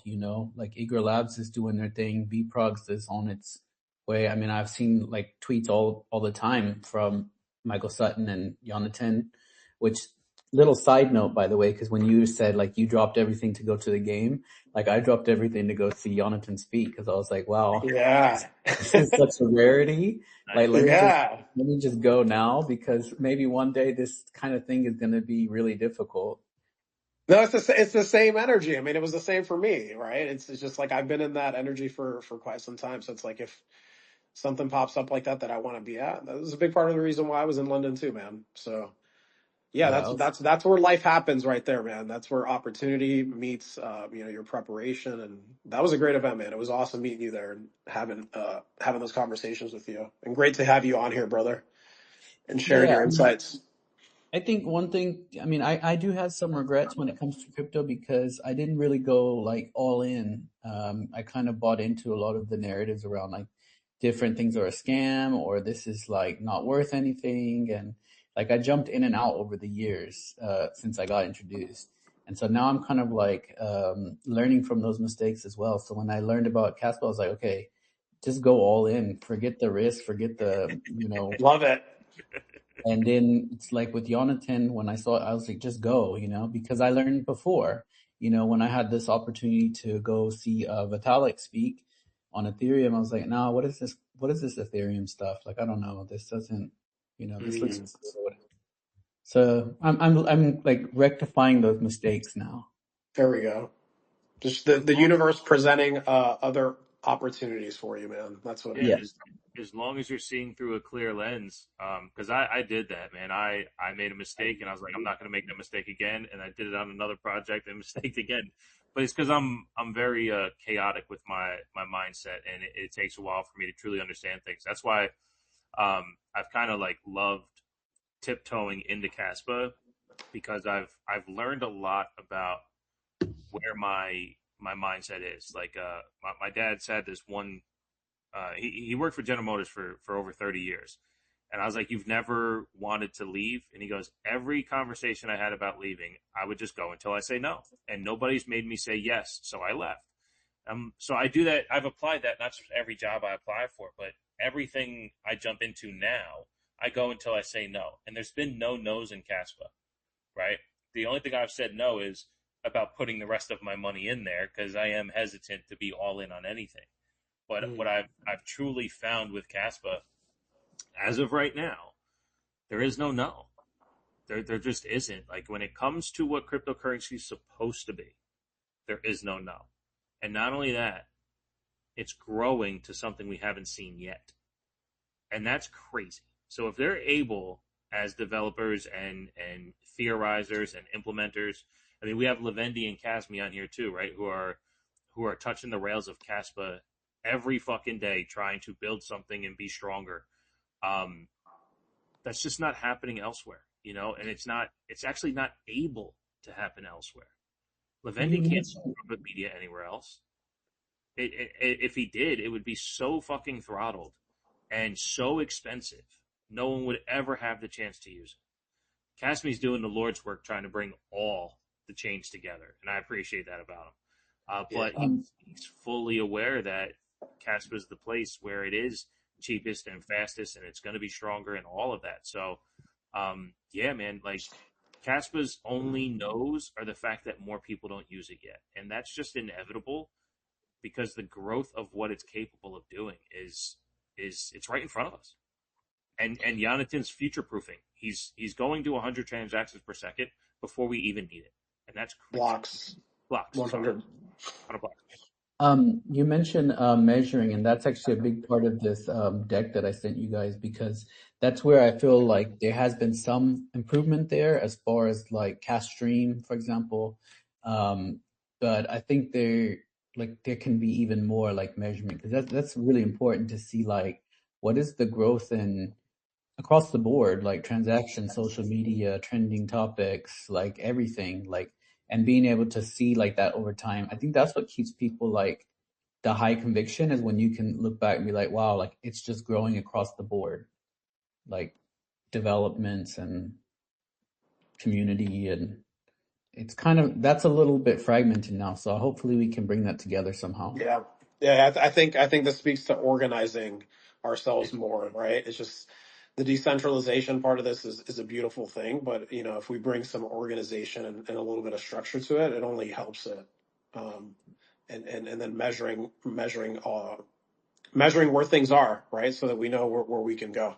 So I'm with that. I'm with this is great. And it speaks to something that I was actually feeling this week. I said something to Juan about it. Like, there's so many things happening all the time Yeah.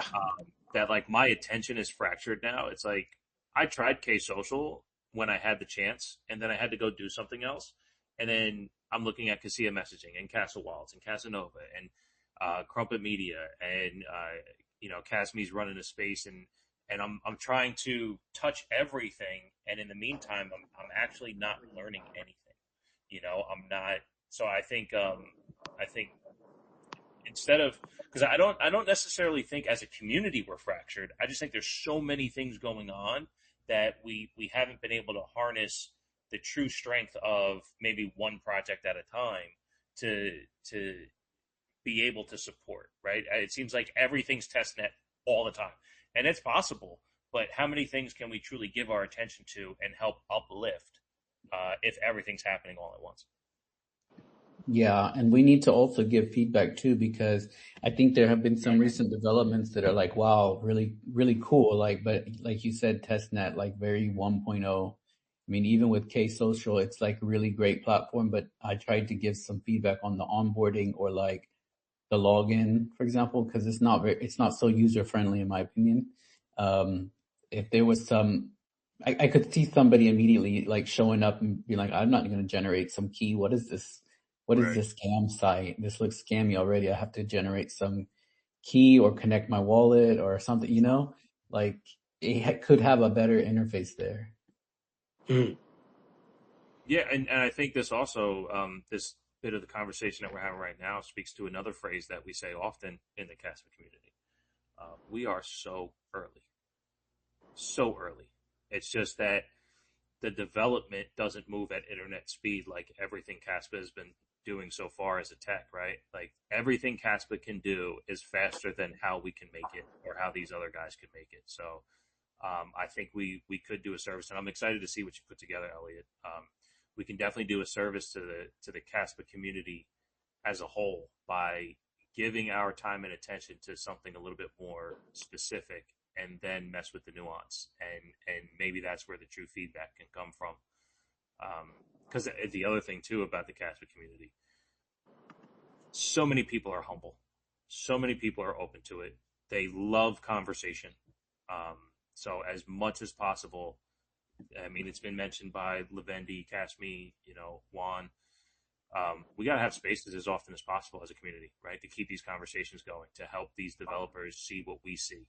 And I'm sure they see it too, but you can only see so much when you're on top of it. So, yeah, man, I think we're at a good phase of support in the community where we want these projects to work, and I don't think any developer is slighted by help. They just might not be able to see it at the moment. I have a quick question for you. Do you have other high conviction plays like Tau or other Zero. projects in crypto, or only Caspa? Zero. I have zero other convictions. I personally have dabbled into what crypto looks like. And the number one thing for me is utility. And then once utility happens, I look at cost. And if it costs me too much to use it, I back out. The only thing Bitcoin can do was move it back and forth, and you can pay with it at some points. But I never had enough money to put into Bitcoin to feel a debt personally.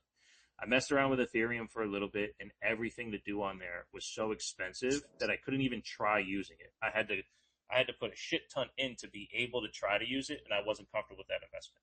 I've done some Solana projects, which I think Solana's fun to use because it's fast and there's a lot of things that happen there, but I don't trust proof of stake. So when I found Kaspa after all of that, I just kind of stayed here because I wanted to trust, like you were saying about going all in on Kaspa, Elliot. I wanted to trust in my convictions, and as I've trusted more and more, I've given myself to it and my money to it. So doing live on the Kaspa Standard for the last 10 weeks has been about truly me learning more, but also having these conversations to understand, are my convictions true or are they not? And as of right now, it's the only place I feel comfortable. But as, again, Juan and I have said, if something else comes along and it looks like this, it feels like this, it improves on this, by all means, we're not going to do the Bitcoin thing and tell them to go fuck themselves because they're not Kaspa. Zero chance. We'd be definitely opening to understanding what that looks like and seeing its value to the community as crypto enthusiasts as a whole. So Yeah, as of I right now, agree. it's just Kaspa for me. It's the only other project I'm looking at because I don't know enough about it is Tau, just because AI is so going to be such a big part of our lives now. And I'm just thinking if Tau is like the crypto decentralized AI, then it has a lot of potential there too. But Sure. I don't know enough about it, so I'm still researching. Yeah, I mean, I follow you, so as much as you repost and what have it, I'll be glad to take a look at any links that you pop up, and I'll lend some attention to it as well. Yeah, but it's not a Caspa competitor by any means. It's in the AI space, so it has like subnets and everything, so it's something Okay. totally different. Yeah, Elliot, were you on the? I know the blockchain guys had the Tau guys on there a few weeks back, and I found it pretty interesting. I didn't get too far into it, but yeah, Yeah, the whole AI play and all that, it sounds interesting. Um, for there's me, yeah. there's even a guy on X. I think his like handle is something to do with Tau and Caspa. Like Okay. I think he even has a community that's pretty active. I'll try to find it. I think I But caught the yeah, tail end of that blockchain as well. That sounds familiar now. yeah. But anything to do with AI, um, all this stuff is deflationary too, bro. It's Yeah, just,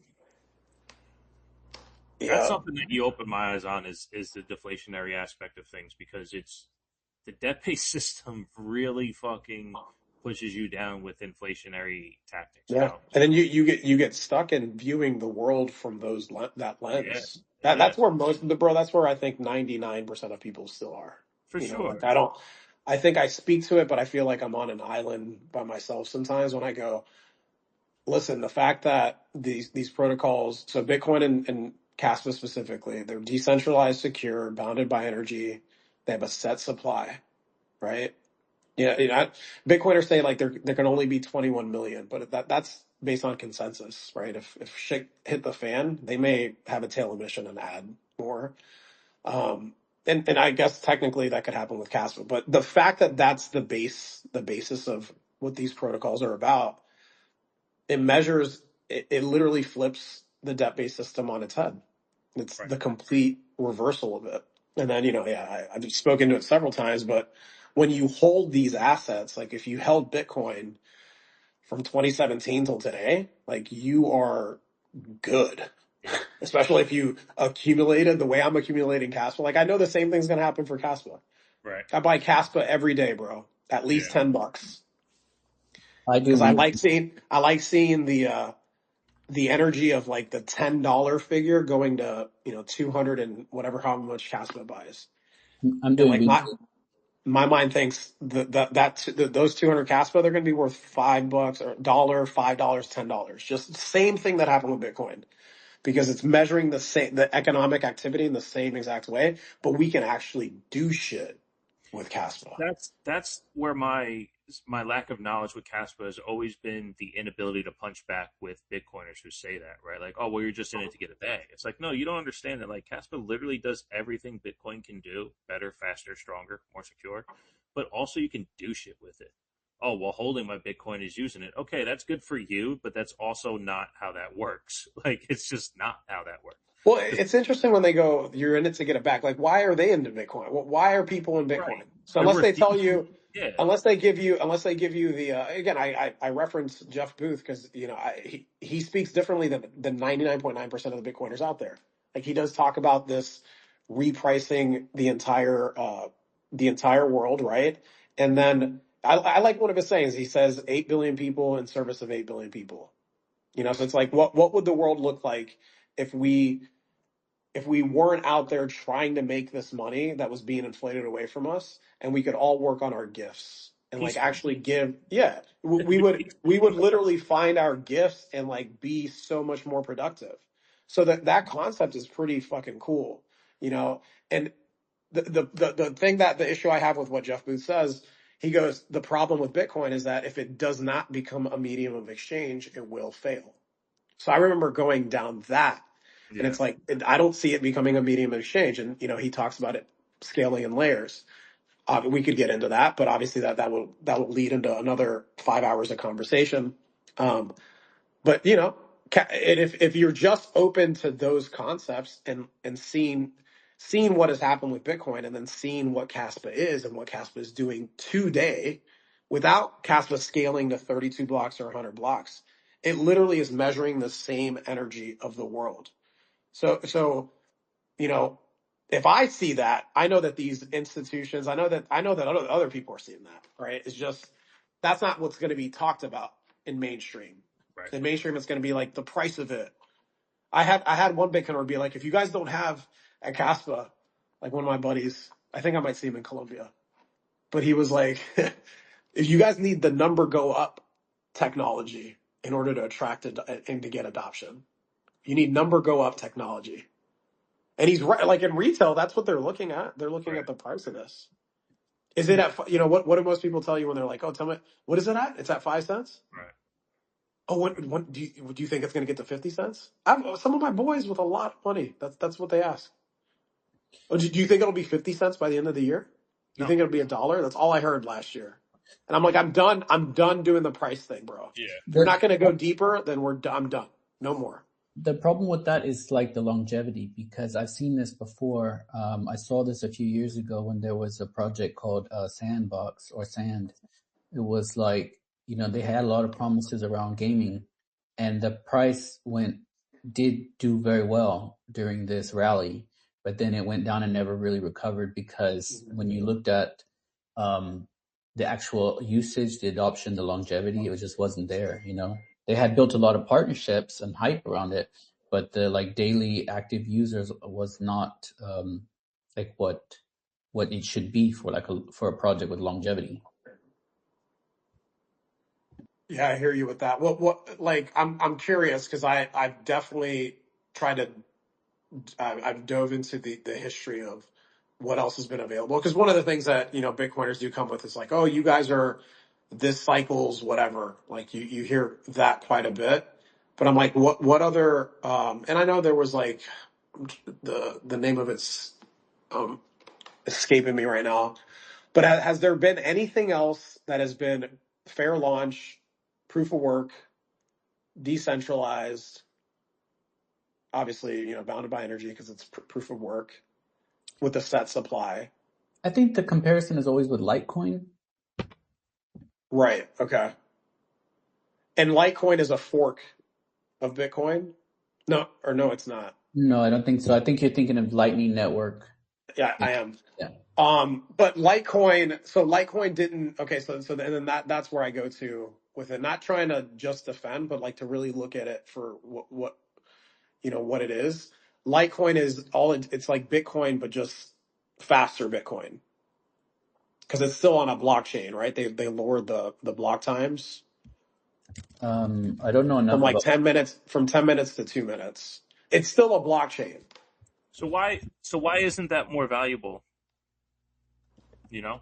Because you're. I mean, I know that Litecoin has a limited supply. No, and these are good conversations to have. I've gone down though, because like Litecoin was the first crypto that I was introduced to, um, and essentially the way Litecoin is positioning itself is to complement Bitcoin, right? Hmm. And it's a sped up version of Bitcoin. So Litecoin what is actually was the first digital silver. Like that was the right? first. That was Yeah. the first digital silver. And I remember thinking of that narrative here for Kaspa for a long time. I thought, oh, okay, Kaspa is going to complement Bitcoin. That makes sense. Now we don't have to ruffle feathers with these Bitcoiners. But the more and more I looked into Kaspa, like Kaspa's block tag is an evolution of the blockchain. That's a completely different technology. It's an evolved version of the blockchain, right? Yeah. So that speeds everything up. It's secure. So there hasn't been, and again, this is open source. So like technically somebody could try to do this all over again. And then for me, listening to Jonathan's 7 hour talk, I've listened to it a handful of times. I'm like, damn, that must have been super stressful the way he launched Caspa. Because he even talks about like he thought it was going to fail. I So to think, get this, obviously Bitcoin the way it launched, the type of people that were around back then, it wasn't, on the radars of people. Even if you heard about it, people thought the way you mentioned, Elliot, like you heard about it early. well, It's Bitcoin like, has we a don't first know. mover advantage. So it's in some way, Yeah, that's pros and that's cons. true. But the pro is that you can be the strongest brand when you're the first out the gate. That's true. That's definitely true.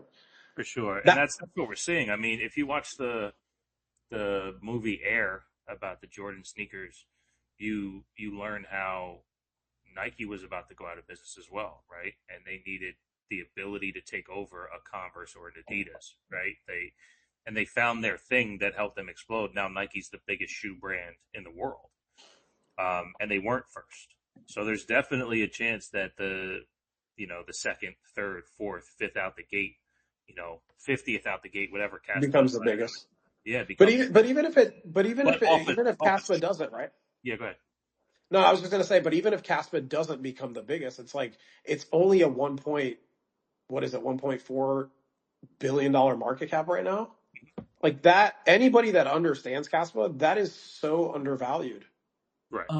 If I may say, I mean, the thing about it is that there's some big lessons to be learned here, and some of this is in the deck that I put, which is Okay. I think Litecoin, as far as I know, because I might be missing some information from back in the day, Hmm. but as far as I know, when Litecoin came out, their focus was around being digital silver as payment. So it was this whole narrative around Bitcoin is a digital gold where you store your value, and then Litecoin will be used as silver that can be passed around and traded with merchants. I don't think, from my opinion, I don't think that Kaspa should focus on that. This should be like lower down the toll because merchants accepting Kaspa is like this is like the cherry on top, right? That takes a lot of. We're not there yet, and we haven't been there for the last 10 years either. But the difference 100%. is but the difference is like who came out around the same time, like before Litecoin, and then Ethereum came out. And what Ethereum did was they introduced smart contracts and broader utility for blockchain. So the thing is, Litecoin was basically banking on merchant adoption, which we know is like the last mile, right, in crypto. But Ethereum came out and they introduced smart contracts. So you could actually do things on Ethereum. Like you could actually create dApps on Ethereum. And that's why Ethereum blew up and became number 2 coin. Hmm. So I think this time around is different for Kaspa because a lot of the focus right now is around smart contracts, leapfrogs, what you can actually do. And now we're starting to see the beginnings of like dApps that could be killer dApps. You never know, like could really take off and people want to start using those instead of others. So I think what I'm getting at is I think Kaspa can really like take lessons from Litecoin in the sense of like spend more of the time right now on the utility and the branding and community than trying to spend all the resources on getting merchant adoption. I, I agree with you, and I think that's actually what's happening. We had Parker on last week, and he's in relationship with the devs, has conversations with Sutton and Sampolitsky, so he's kind of on the wavelength of what's happening. And his comment that blew my mind last week, um, Cas as a token is a feature. Is a feature, yeah. He called it a feature, and it blew my mind because we as communicators in this space have never mentioned it that way, but we've literally talked about it that way, right? Like, because all we're excited about is what can be built and what will be built, right? We want to see what it looks like when Vivor gets a little bit stronger and they find a way to integrate file storage and it looks more like YouTube than Twitch, right? We want to see what happens when Crumpet Media can really grow to what its potential could be, and see how these other things happen, not just on like a Casplex or Egress layer 2, but on the rails of layer 1. And we're not talking about Kaspa as a token. So like I said earlier, like if true merchant adoption becomes these what am I talking about, the banking cryptos, what are they called, the when the banks are going to create their own, the government coins, right? So if you have your USDC or whatever the global coins are going to be, like if that's attached to your Kaspa account, then you're using this everyday currency just like we are the dollar or the euro or what have you. So that ran on Kaspa rails. That's fine for retailers, but I don't think they're thinking about, they as in, and I'll speak for what I believe. I don't think the developers are thinking about retail at all. I don't. I think there's people trying to build programs that are accessible to retail. Again, Casme, he has casmart.org, and you can pay for goods and services of the people with Kaspa, and it benefits the layer 1 when you make that transaction. But his site's not built on Kaspa because you can't do that yet. And I'm sure at some point people are going to build websites on Kaspa, and that's going to benefit the base layer and things like that. So I don't think the devs are worried about retail at all. I don't. I don't think they're worried about tokenomics, or sorry, token transactions that way. I think they're worried about how do we get these rails to work so people use Kaspa as heavyweight transactions to feed the network when they put their programs on there, like Kasky is about to do. Yeah, because if you look at, I mean, everything's pretty transparent in crypto. Like if you look at the transaction volumes that drive Ethereum and Solana, I mean, we think that it's the meme coins, and that is a part of Solana's like hype. But when you look at the actual transactions, it's more of the DeFi, the lending and borrowing and staking and everything that's happening around DeFi, especially with institutional on Ethereum and Solana. This is what's driving like all the transactions. So once we see certain things like Cascade or other DeFi coming out, I think that's what's really we're really going to see like a takeoff in the like volumes of transactions. But the merchants, in my opinion, is just like that should be very tertiary, like last mile. If this was Amazon, it would be like we would be talking about like the distribution centers, like that's down the road. Yeah, for sure. Awesome stuff. Yeah, man, this is all exciting because it's forward thinking, and I just see the base layer being built so solid to to onboard, again, bring back up Warp Core being launched in phase 1 today by the Caspa Key, Caspa KII, right? Like, what's that going to do? I understand it on the surface, but if financial institutions have now this new adapter where they can not necessarily change the engine, but be able to flow way way easier, way better. That's gonna run again. Are they even gonna know that they're running on Caspa?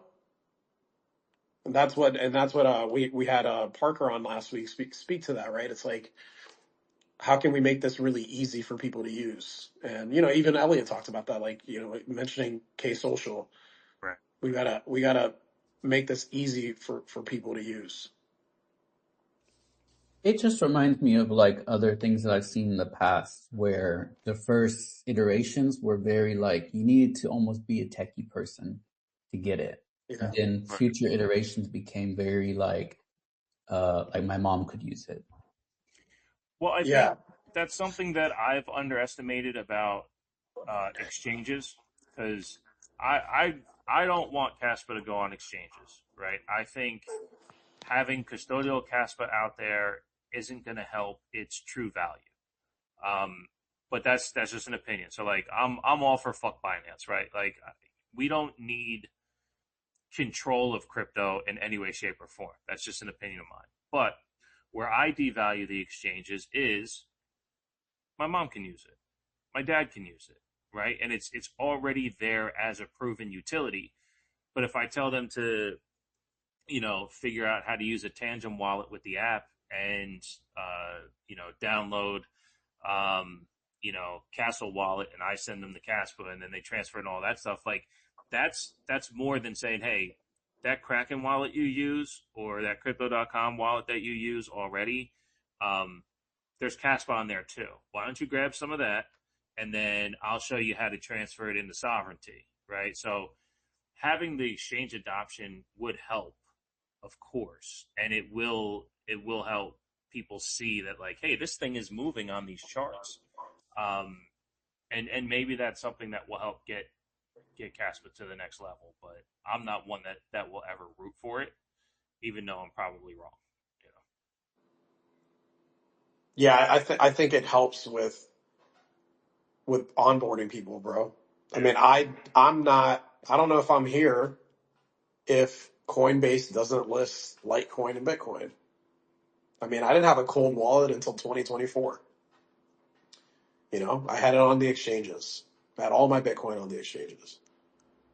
I didn't understand. I didn't know what, I thought I was living a sovereign life. I didn't really understand that concept until diving way deep into this. So I think that the exchanges are like, can be the Trojan horse to get people to take control of their sovereignty. But, a majority of people are going to hold their things. I don't like the whole concept of the narrative of like, oh, people don't care about sovereignty. It's not that they don't care. They don't know what it is. Right. You've been operating a certain way for such a long time. You're not gonna question things if things are going good. I mean, I didn't look at what the history of money or any of this shit was when I was raking it in. When I didn't think about that. I built a business and money was flowing. Most of these people aren't thinking. It's like, how can, so that, I think that speaks to how can we make this easy for people to onboard and use. So I do think listing it on the exchanges is important because it gets people to, okay, I can get it there. Oh, that's all I got to do. They're used to KYCing and all that. Right. But then once you learn a little bit more, oh shit, I don't want to KYC anymore. Right. Coinbase tried to tell me when they liquidated me, and they almost tried to liquidate me again.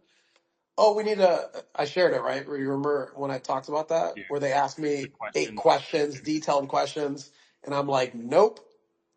Like, tell me, I'll go somewhere else. And because of the volume that I have traded over the years, they're like, you're good.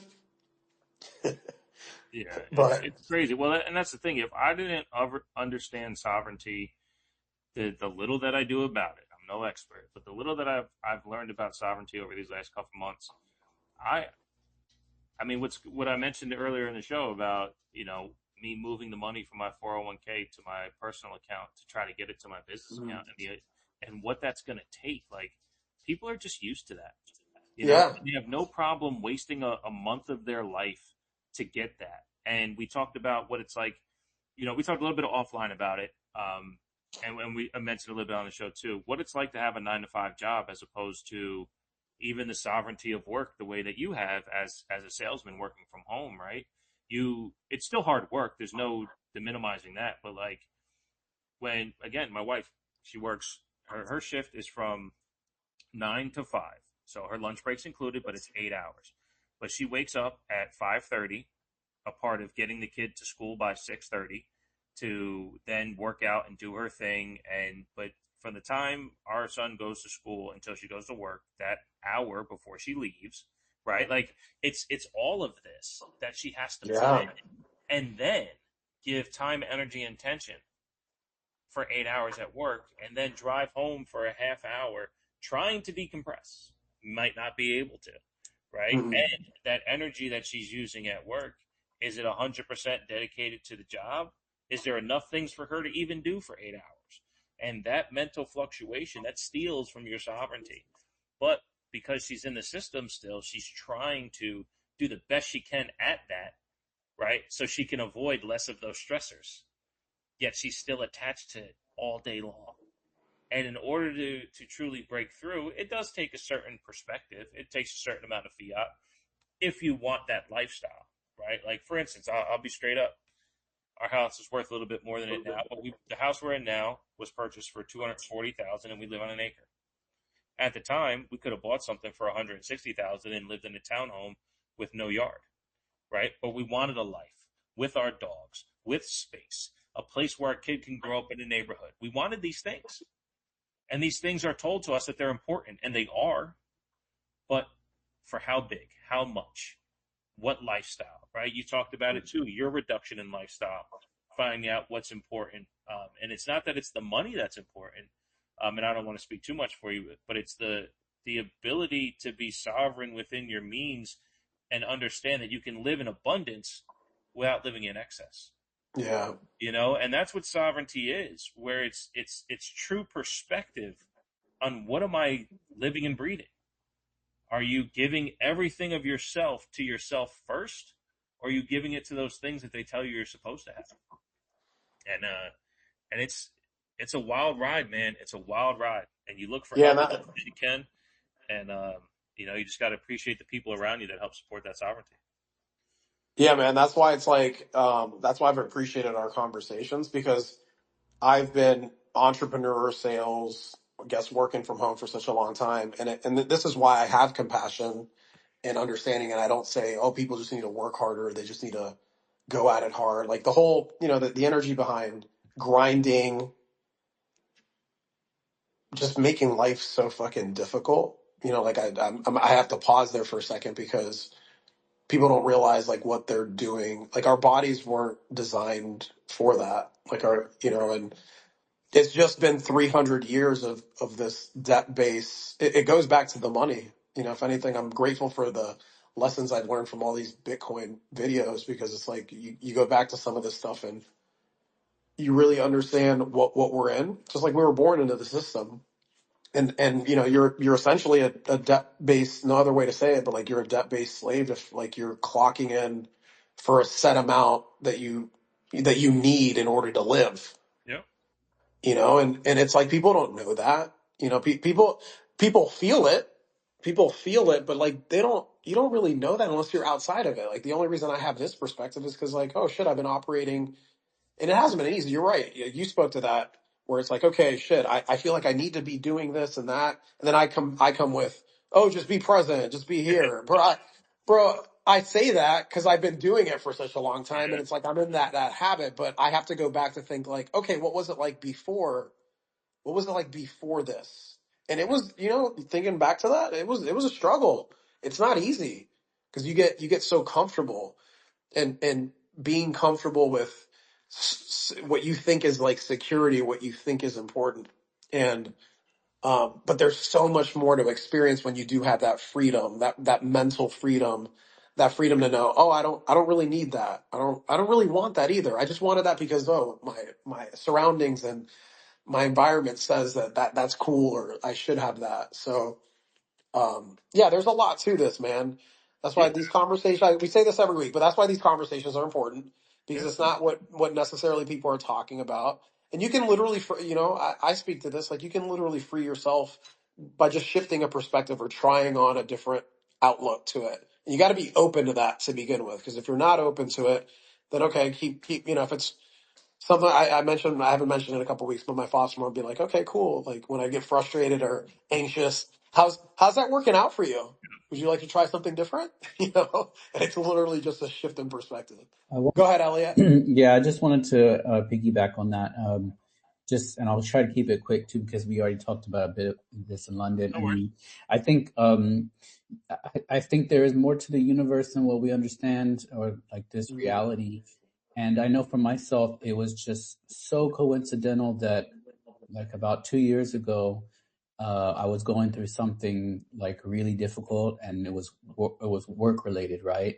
And I can only like kind of explain it as the red pill, blue pill moment, where you're just like, wait a minute, like the curtain has been lifted. Like all of this is such bullshit, all of this that I'm doing, spinning my wheels for nothing. And it's like, I can go into details later sometime, but it was just really like this moment of like, this is all bullshit. Like what I'm working for or what people tell me that I'm supposed to be working for, and the pressure, the artificial urgencies, artificial deadlines, and all that was like just not necessary or even important or impactful, and just on and on and on. It was like this red pill moment. And I was just thinking like, man, I have to figure out some way to get out of this matrix, and that's when I discovered Caspa, and I was like, I really hope that this has the trajectory that I think it does, because it could be very beneficial to escape the matrix and like do what I really want to do and have the freedom to do that. Yeah, Yeah, no, man. I'll agree with that. Yeah, you speak to what so many are, unfortunately in a trap, and they just continue to go against like your natural and basic instincts, but it's like you do that enough, you lose touch with that side of you.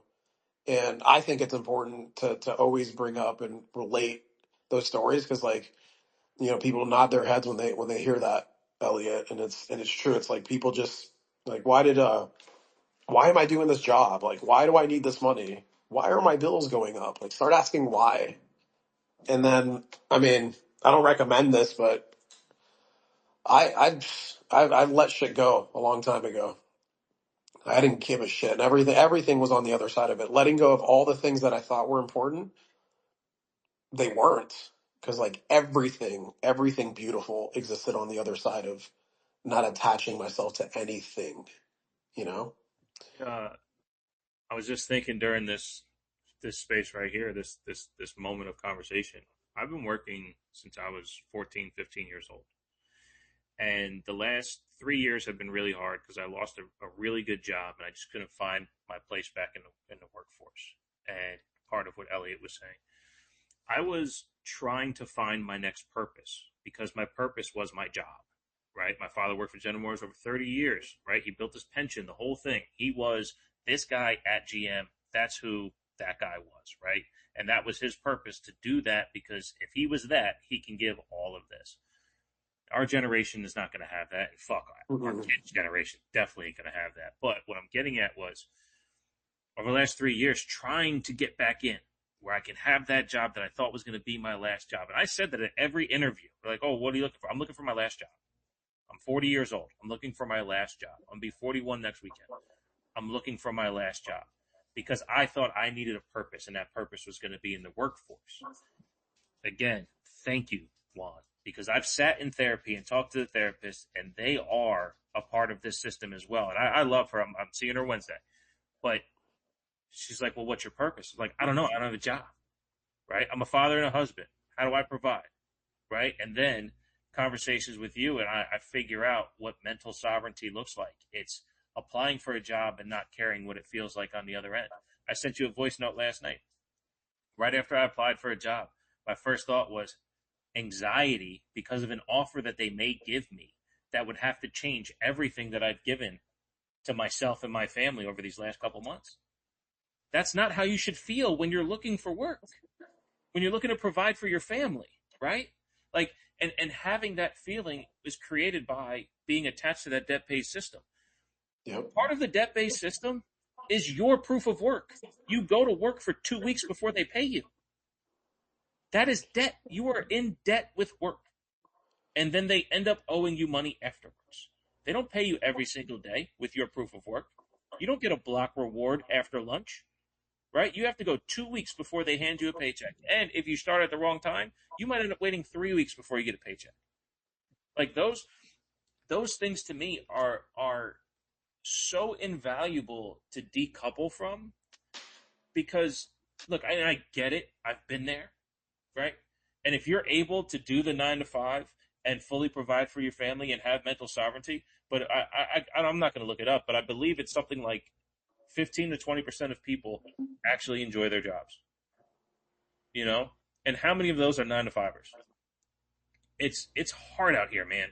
So being able to relieve yourself from the 9 to 5 system, it it will benefit you. so much more. And even if it's just mentally, while you physically have to do it, and understand that you don't owe them shit. You do what you need to do for yourself first. That's the airline, right?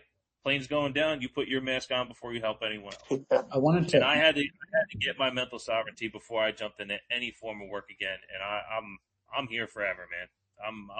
I'm open to Uh, this next chapter. I love that you, and I love that you got the feeling of like, oh shit, because that inkling that you got, that feeling of what the hell am I doing, is because like you're actually aligned with your truth now, Yeah, and going into what's what the system is. Because another big part of, I mean, this is a recent discovery for me. I'm like, oh shit, okay, how are these jobs able to guarantee salaries or be able to pay people a certain amount? That comes from a debt-based system. It's because you're literally saying, okay, I'm going to come work for you and you're going to pay me this amount. You're owned as soon as the price tag is put on you. And I didn't really understand that until I guess we started talking, and like we started our friendship and relationship, because I'm like, oh shit, I haven't operated like that in years. And I thought about this. I thought about what it was, because I did when I first moved to Miami. I took a job because I lost my license for a year and I was being an idiot. I had to ride my bike the first like 3 years that I was here, and I took a job downtown, and it was just to collect the salary and be able to live and like figure my shit out. So it was like the only corporate job that I had. And when I was there, I like totally faked everything, because I'm like, no, they're not taking any of my soul. So I would pretend to make phone calls. Like I did everything that they asked, like on the side, but I was like totally working my way out of there. So I ended up working there for like a year. I eventually got fired and got like, but yeah, I mean, I even played that system because I didn't understand it the way I do now. But I don't understand how people stay in that. Actually, I do. I say that, but I do understand how people stay in it. They stay in it because you're numb to what you actually want. You've been doing it for long enough, where it's just like, like Elliot spoke to it. It's just like, hey, what this? There has to be something else. There's something on the other side of this, and that's what we need to get back in touch with, man. Because we don't fucking. If everybody woke up and understood what the debt based system was and just stopped participating, it would fucking collapse, But yeah. and we would all be better off. But that's not going to happen it's very because we're difficult on the. to have an alternative path, though. Like Yes. that's super challenging because the world is not set up for alternative paths. You're right. You're absolutely right. Like that's true. Yes. But that's what It, makes this part of what you asked earlier about my convictions. That's what makes my conviction in Kaspa right now. Um, that part of it. Like if a secondary ecosystem can be built through what Kaspa looks like, and Kaspa seems to be the only one capable of doing that, then moving away from that would be entering into Kaspa. So it's something that like Juan tries to recenter me from looking in the future. If I am going all in on Kaspa, it's not going to be financially. It's going to be with my proof of work. there So you what does go. my Yeah. proof of work look like within Kaspa? Well, right now I'm an orator, right? I'm a podcast host. That's all I have to offer in this moment. But is there something that I can create within the Kaspa community that can make Kaspa cyclical? I haven't said it on a couple shows, but it's one of my biggest problems with crypto and period is how does any cryptocurrency become cyclical? I've mentioned this on Bitcoin spaces. If Bitcoin's at a limited supply and all of it's out there, and I go to work and I ask to be paid in Bitcoin, how can my employer pay me in Bitcoin? If all of it's being held, they have to then go buy it from somewhere to give it to me, and it's not necessarily cyclical, right? But if I can create my personal proof of work within the Kaspa, and the Kaspa community is like, hey, we appreciate your proof of work, and it could be a tangible product that I create that you guys buy, right? Or it can be as an entertainer and I get supported through tips, right? However that looks like, whatever that is, I want to invest my proof of work into Kaspa so I can be live on the Kaspa standard and I can live on the Kaspa standard. Make that Right. cyclical. And that cyclical nature will then allow people to see like, okay, we can do stuff on Kaspa, pay in Kaspa, get paid in Kaspa, and now we don't have to worry about the debt-based system. So that's been And my focus of being all in on Kaspa. yeah, and that's the thing, right? And like everybody's going to be in their own individual journeys with it, and it's not Yes. about dropping everything that you're doing. Like if you have if you have a job and you have bills to pay, like 100% do not quit what you're doing and go all in. But can you move, like Bishop is talking about? Can you move 5% of your time? Oh, and then can you create something? Can we have this spaces going that we've done 10 weeks in a row now. This is us moving our energy into this, and in my experience, whenever I've moved my energy into something, the money shows up. So that's the formula for me, and I've seen it. I have proof in my life Yeah. that that's how it works, right? If that's not the case for you, don't go 50%, go 5%. Like, Right. can I get on a spaces call, or can I hold a spaces call, or whatever, whatever it is. Like, how much of your time can you move over, and like Bishop speaks to, make it cyclical, so that you're feeling the energy of what this protocol is and what it can do, and eventually find a way where you can monetize something.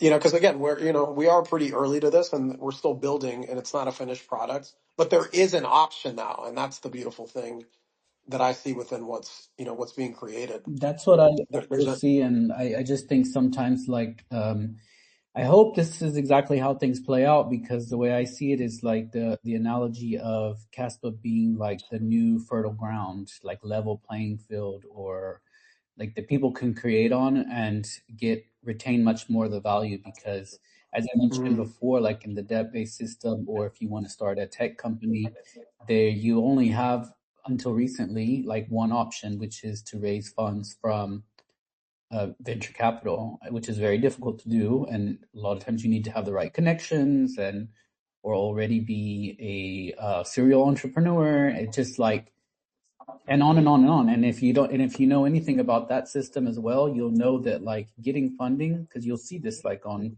LinkedIn or the news, like so and so raised this much rounds of funding. But if you dig into it, you'll find that that's a blessing and a curse, because mm, those rounds of fundings go through many dilution rounds, and it can happen that if the terms are not good, even if you all go all the way and become successful, you're still indebted because the equity has been diluted so much. And if you don't have favorable terms, like preference stocks, you might not be left with so much, even though you actually do exit your company. So it's like Casper has a potential to just allow people to use it as a fertile ground, like build a new house right. and start a new. Yeah, yeah. Yeah, I Like agree. the people that are speaking on it, building within it right now, we're going to be the new standard for this type of economy, right? It's a Yeah. beautiful, and I do. I mean, again, I always give props to Bitcoin, because we have an example of what happened to the early adopters of Bitcoin, right? And where that's headed. So we have somewhat of a reference, but we don't have much. That's all we have, right? So that's why I hear it when you're saying it's like, oh, I hope, and I hope so too. But there's a part of me of like, at the same time, I'm not even attached to um, a specific type of outcome. I just know that I can only align with my truth, and as much work as I've done on myself, and taking a look at what I value and what's important to me. Like I have to live it on a daily basis and be an example. And it'll work out the way it's supposed to work out, is the way I see it. But yeah, again, there's an opt out today, and you could, again, if you're spending 5% of your time, can you spend 8% of your time in it? Can you move it to 10%? And little by little, before you know it, you're free. You're out of that matrix, and it's a beautiful thing, man. Yeah, for sure. And I think, to what Elliot was speaking on earlier too, right? Is how is this growth potential going to happen? And I think we just stay right here. I'll steal a phrase from you, Juan. We just stay right here, right? We stay in this moment, and we focus on what we can. You said a lot there about being able to, kind of community fund your projects. I know, the Vendy's group over there with Crumpet Media, created I believe it's Crumbs, if I got that right. Cast.me has created Mech Angels and Castbots NFTs to help fund his initiatives. And I've talked with Juan about doing a few things for us, and I think as much as we're trying to look to the future about what we can do for us. I think in the moment, as nerdy as it may sound, we as in me and Juan kind of just have to focus on what we can do for Caspa right now, and having these conversations, I think, is the best we can do at the moment. But you're right. If you have a stronger idea or conviction than we do in this moment, the ability to create your own projects and community fund them through an NFT or the tokens, um, or even just straight up donations through a KNS, right? Like you can provide value to the community and get funding without being ripped for, like if you go to Kickstarter, they take 30% off top, right? And most of those donations, you need to provide an entity with it, right? That's it in the debt-based system, Yeah, bro. That's yeah. so So different. you gotta. So let's say you Kickstarter it, and every tier you give a T-shirt, a sweatshirt, a hoodie, or whatever it is. Like you're taking away costs from every step as well. But being able to provide a service or a program and get a little bit of funding from that. I know Casper Lioness, she's in the space here. She's talked about that too, right? How do you get paid for your work within this? And I think you have the ability to reach the community with your value better here than you can And truly anywhere and else. here's something that I think is a little bit different too, because speaking to like what it's like in the debt-based system, right? And I kind of feel it, and this is something that I feel that we're transitioning into, and maybe most people don't get yet. I think you have to go out and try. Like you can have ideas, like we have ideas in terms of what we think people want to hear, but at the end of the day, people are going to tell us if they value this or not by how they give back, how they reciprocate the energy, right? So it's like if you're doing that and there's a use case for it and people are actually using it, you're going to see the benefit right away. So you almost don't need to like community raise or I know that Castme does that and but like if you go out and provide value is going to come to you in a system that doesn't dilute you, right? So if Right. you're if Right. you're taking whatever funds that you have and you're moving it over to here, and then you're providing value within it, people are going to use. People are going to take that value and use up that value, and then you will be it'll be reciprocated, and it's a lot easier to do in a system like this versus speaking of what Elliot talked about. Like think about what it's like in the debt based system to Right. raise money. You think it's a certain amount, but you're still diluted. It's very very difficult. I built a business going into massive credit card debt, and I wouldn't recommend it on anybody. I wasn't stressed out because I didn't give a shit. I was like, I'll just file bankruptcy. I really didn't give it. I just didn't care. That's where I got to. Probably not the healthiest place to be, but I also, I was just like, I remember hearing I don't know if this is true, but I remember hearing a long time ago that the average millionaire goes debt or goes bankrupt 3 times before they make the first million. So I never had to file for bankruptcy, but I was willing to at least 3 times. I didn't have to, but I definitely went into a lot of debt, but Yeah. that was my attitude. And the Yeah. cool thing about here is like you don't necessarily need to go into debt here, right? Just it's a different system that's harnessing your energy in a completely different way, right? And you don't need a certain amount in order to start something. Like you literally can start a space and start speaking about cash flow.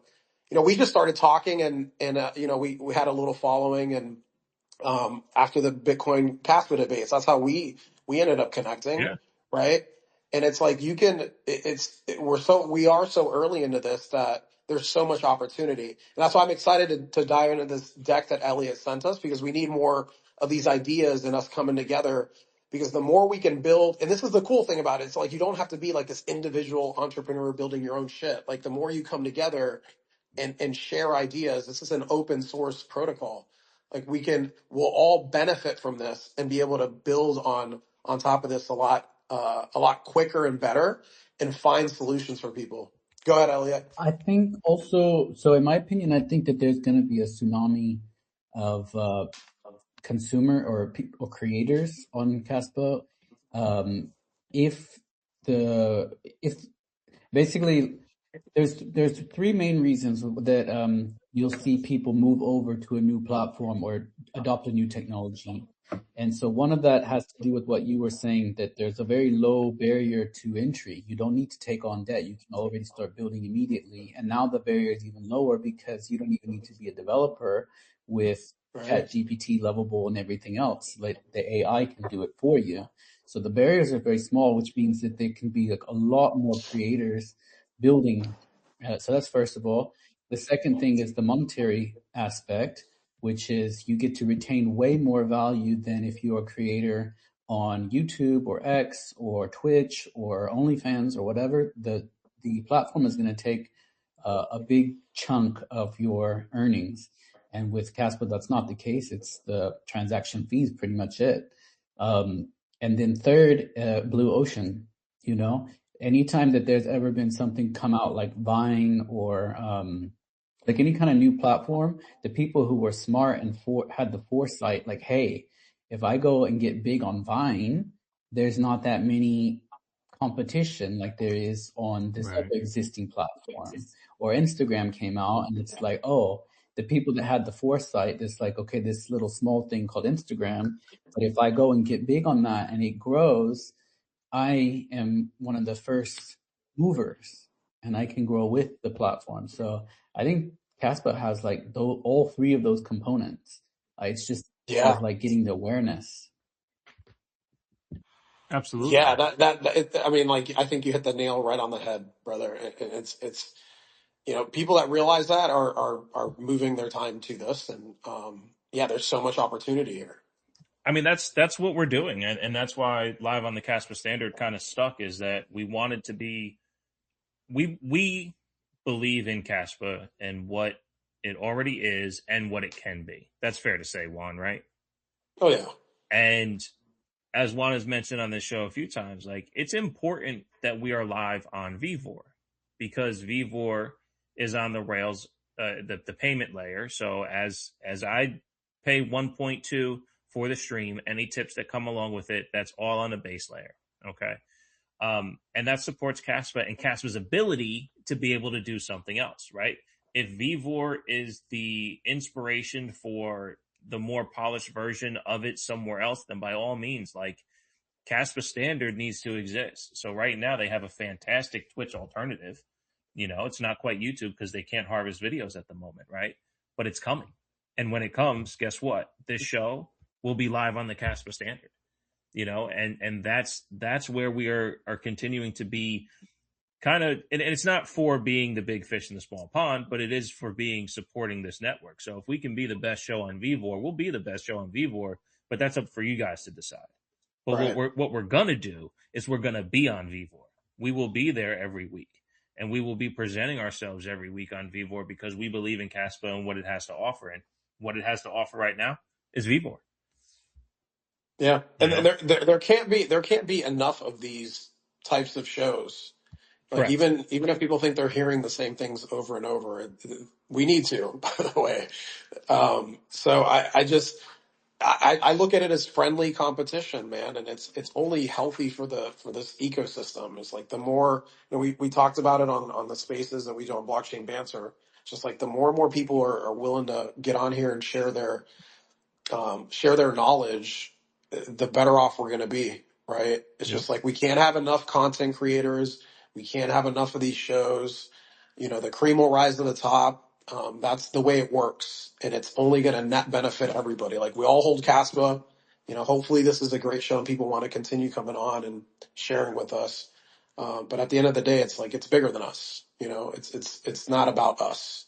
It's about what this can do for people, their families, their energy. Like, that's really why I'm here, right? For Um, sure. I've said it several times. Like, you all are a reflection of me, and I'll steal a quote from Jim Carrey. Right? I once thought I was a man experiencing the world. I now know that I'm the world experiencing a man. So it's like I really do feel a part of everybody, man. So it's a beautiful place to be, man. And we're just getting rolling, just getting started with this. I'm excited to see what we're gonna build, man, and what else is coming out here. We're gonna. Bishop and I have talked about it. We're gonna get into more details with it in terms of what we're gonna do. I know I said goodbye to YouTube and all that, but at this point, we want eyes on Caspa. Yeah. So we want to be having the conversations wherever we need to go, and I want to give credit to Elliot for that because our conversation that we had in London. I was thinking about that as I've been talking to Bishop here. It's like we got to go where the people are, and they're going to tell us where we need to be. And as we build, as we give this feedback, as products are laid out, like whether it's Vivo or something else, we just need to keep talking, man. We can't Yeah. stop talking.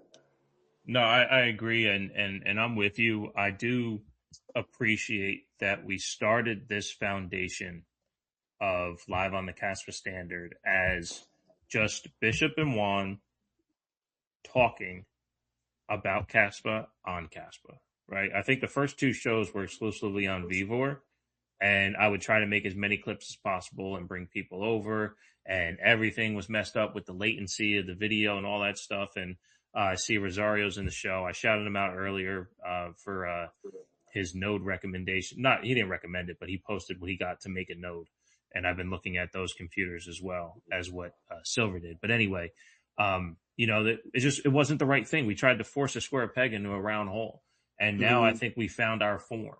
And this is what our form is, and it is attached to the beginning. This is our base, and now we need to build out.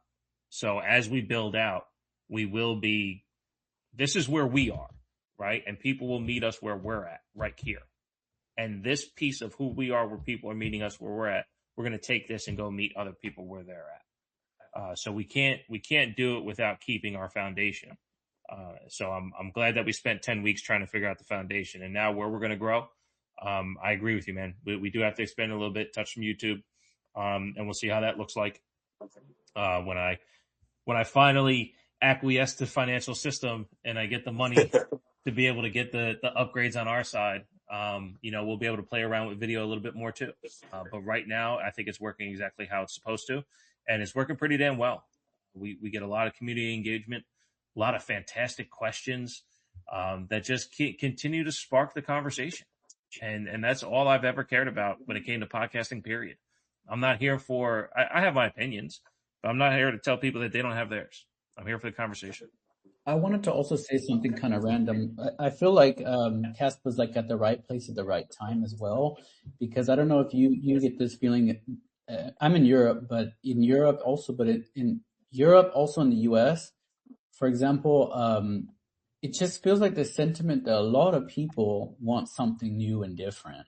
Like there just seems like all the time that I talk to people, especially people working in tech or people getting laid off or getting like, put like extra work or AI is taking over the position. Like there's just all these factors that are coming together that every time I have conversations with people, they're just looking for something new, different that they can connect to a community, like just something radically different than what they've been doing.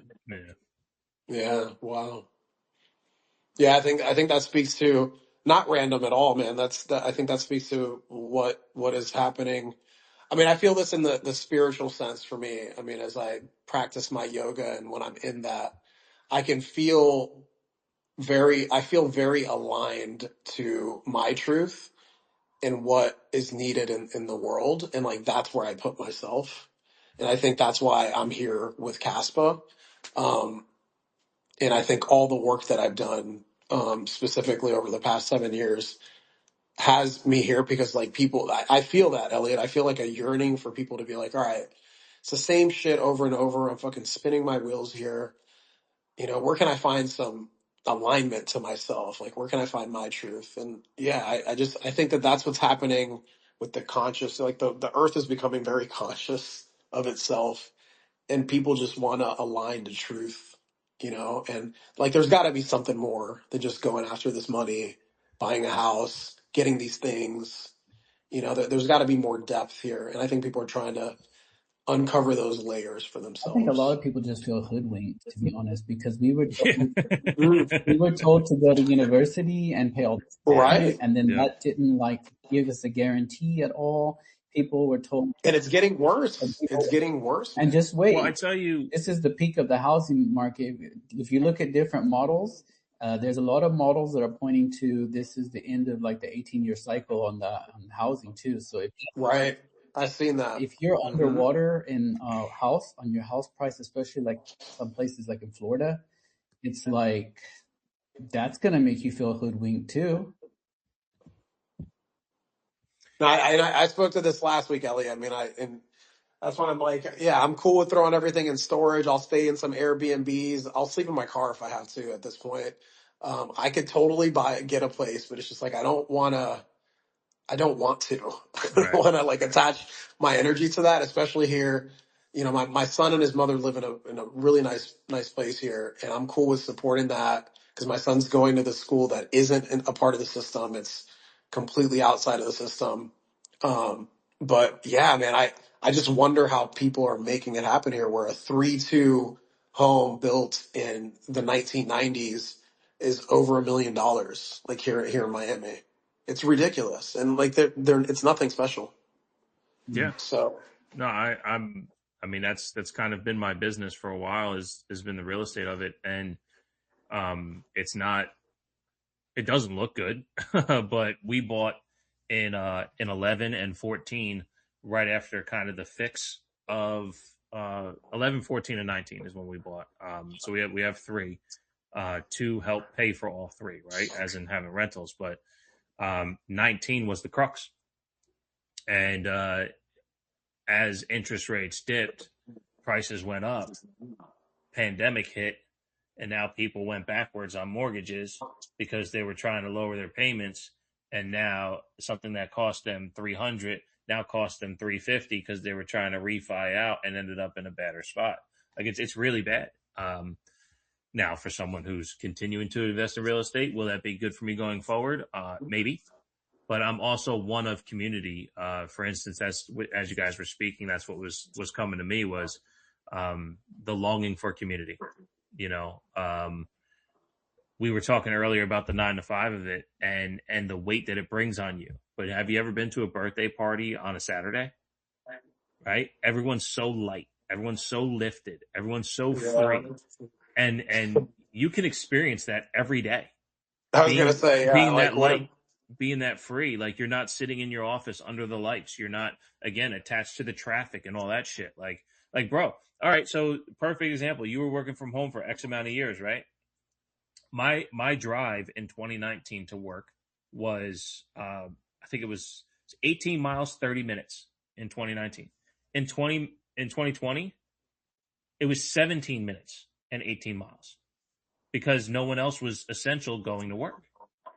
Like that that right there, right? The amount of time and energy, and is traffic more or less stressful than no traffic, right?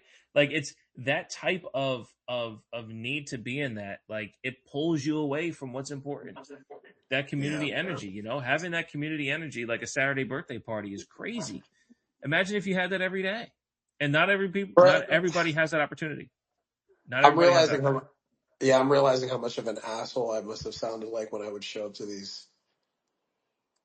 They'd be like, I remember there was a time here recently, especially when things were really good. Let's call it like 2022, 2023, when Yeah.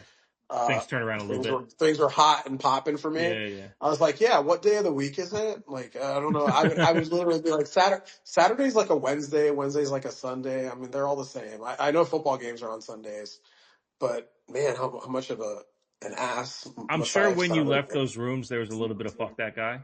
Yeah, Yeah, yeah, hundred yeah, percent, yeah, 100%. yeah. Yeah, I'm not friends with most of those people I hung out with back then either, so it makes sense. I mean, some of it's Uh, jealousy, but a lot of it, in truth, a lot of it is just the weight of the system.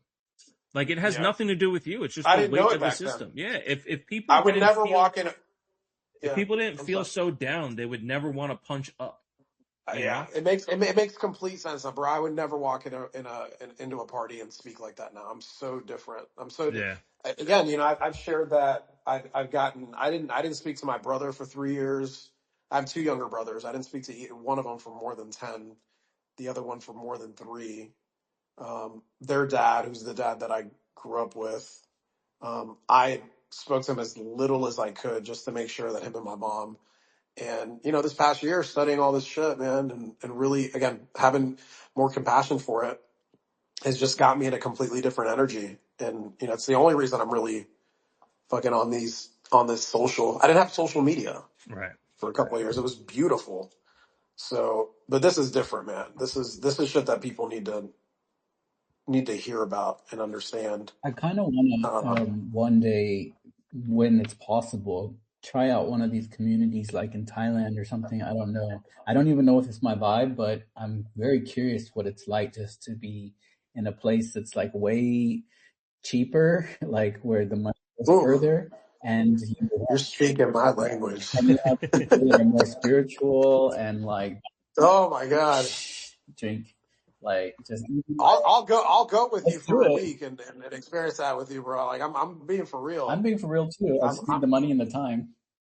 all right. Well, you let I have the time. I can figure out the money some way, shape, or form. Kaspa goes to like 10-15 cents. We're good. Oh, I thought you were gonna say $10, $15. I'm trying not to spend anything besides like I have like a wallet for onboarding people, and I'm being as tight as I've ever been. Um, but again, it, for reasons because I was like I want to make sure I preserve this energy and spend it wisely. I wasn't like that for such a long time. I was just like, hey, whatever, let's go, let's do this. Yeah, Um, that would be cool. but yeah, you're speaking my language, Elliot. Like that's part of the reason I want to nomad this year. It's just like I've been in Miami for 17 years, and again, my no complaints. Like my life is, I'm good. I can pay for everything, not struggling or anything like that. But it's just like the exchange of giving them any of my money now, knowing what I'm doing and more aware of it, and knowing what's happening with that money.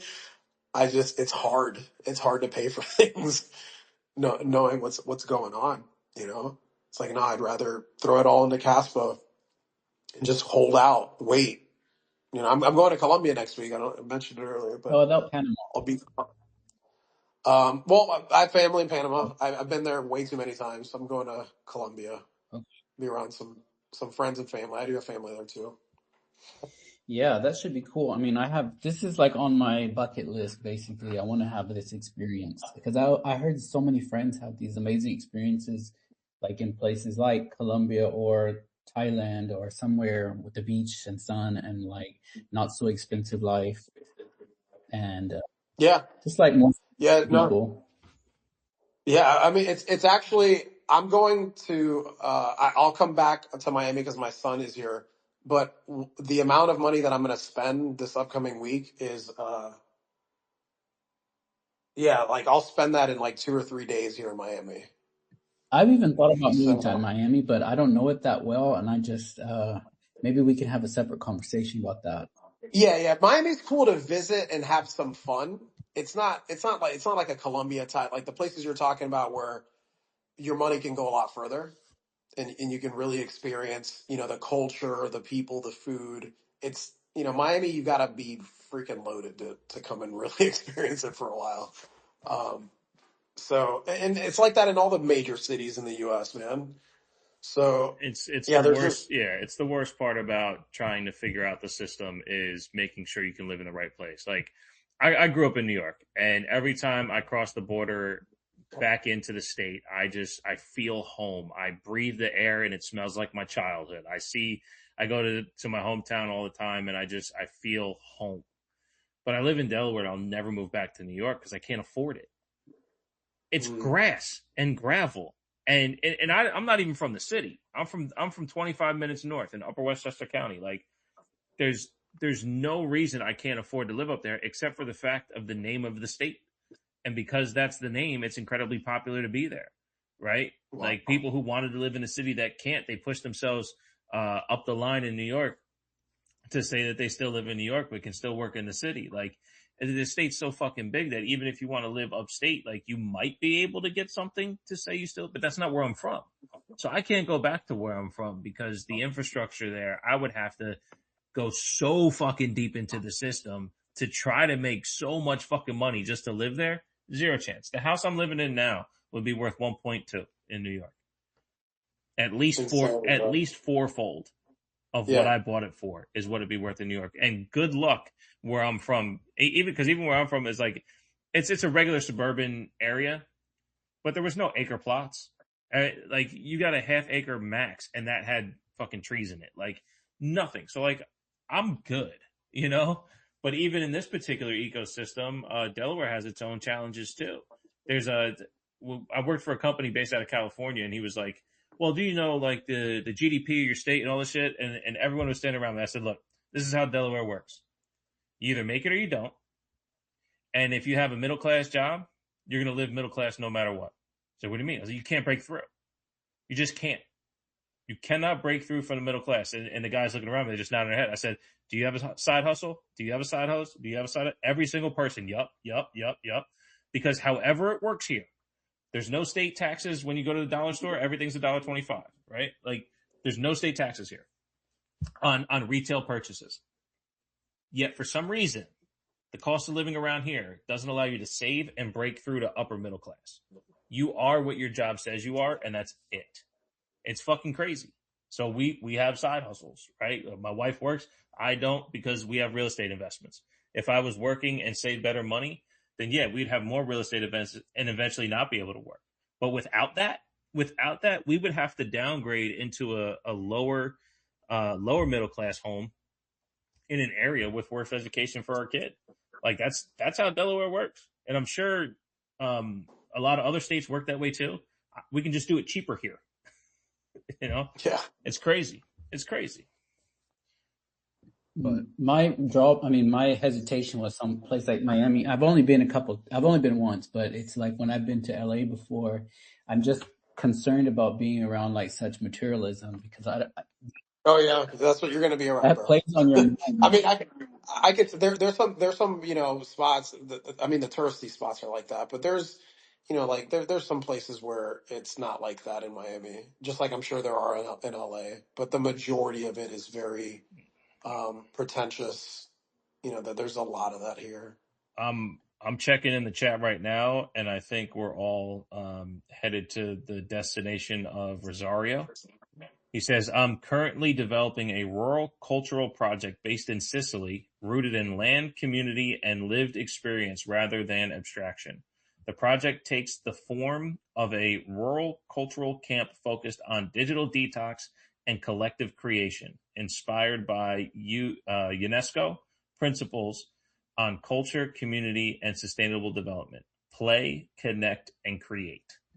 So the only thing that's missing there is how can I live there the rest of my life?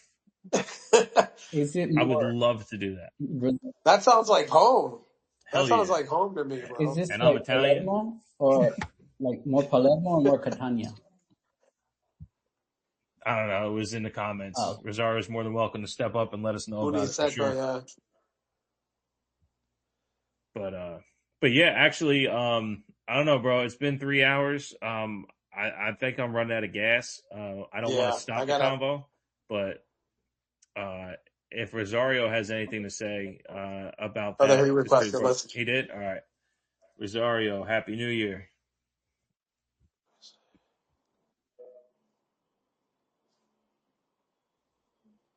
You're on, Rosario. You're there.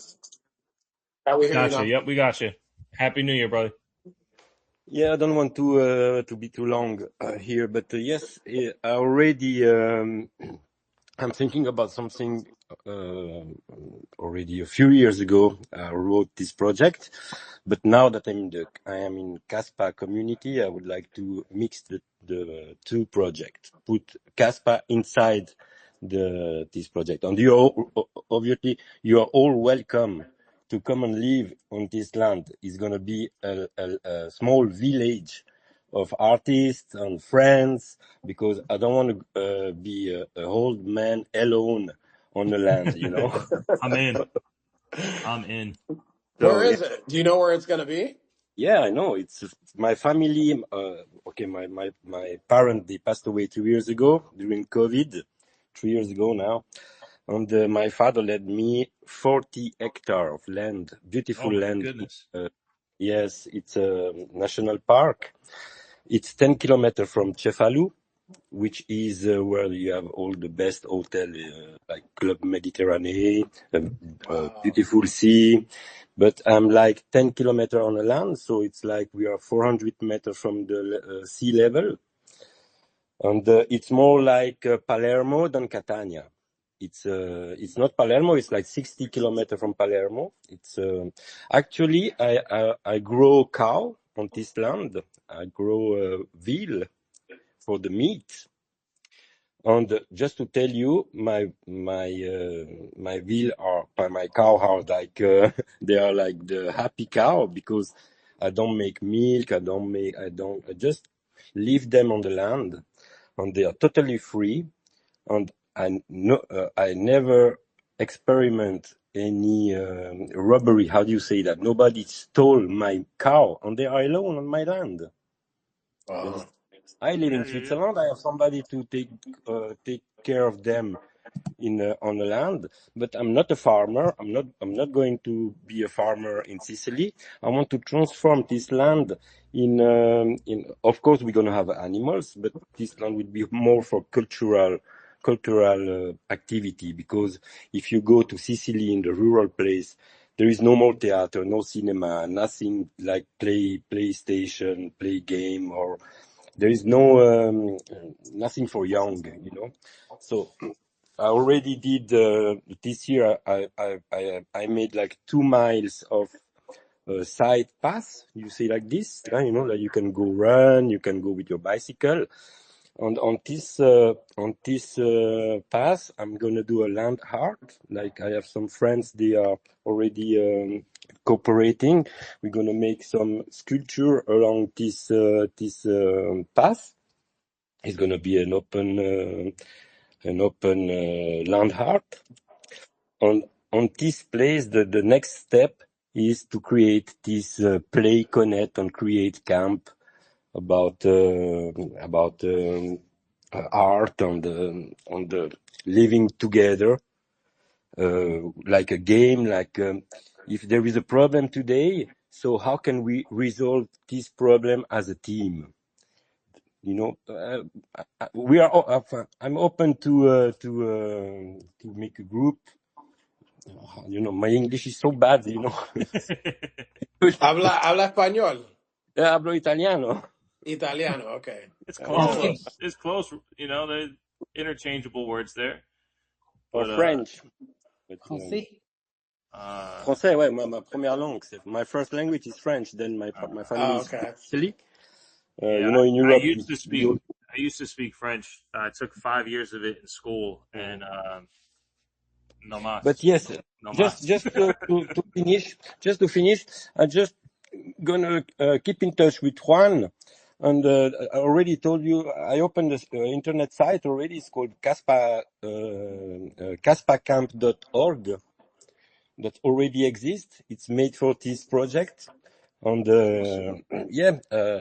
I was waiting to enter in this new year to keep in touch with you and to see how we can, if you are interested to help to organize this project, also for the Yeah, man, language. it sounds beautiful. I'm Yeah, I'm I'm down it's to help promote anything that's going to help within the yeah, ecosystem. it's gonna be wonderful. I know it. And I already, you were speaking before to not to quit your job for everything. I already did 25 years ago. I was working like a normal guy. Then I say, but why should I do this till 65? No way. So I just left. But the people were saying, but what do you want to do? I don't know what I want to do, but I know what I don't want to do. And this is what I don't want to do, you know? And somebody told me, yes, but you will be happy. And that's what happened. Then I found new friends. I moved. I went from Zurich to Ticino, where I live now. I met so many artists. I became a light designer.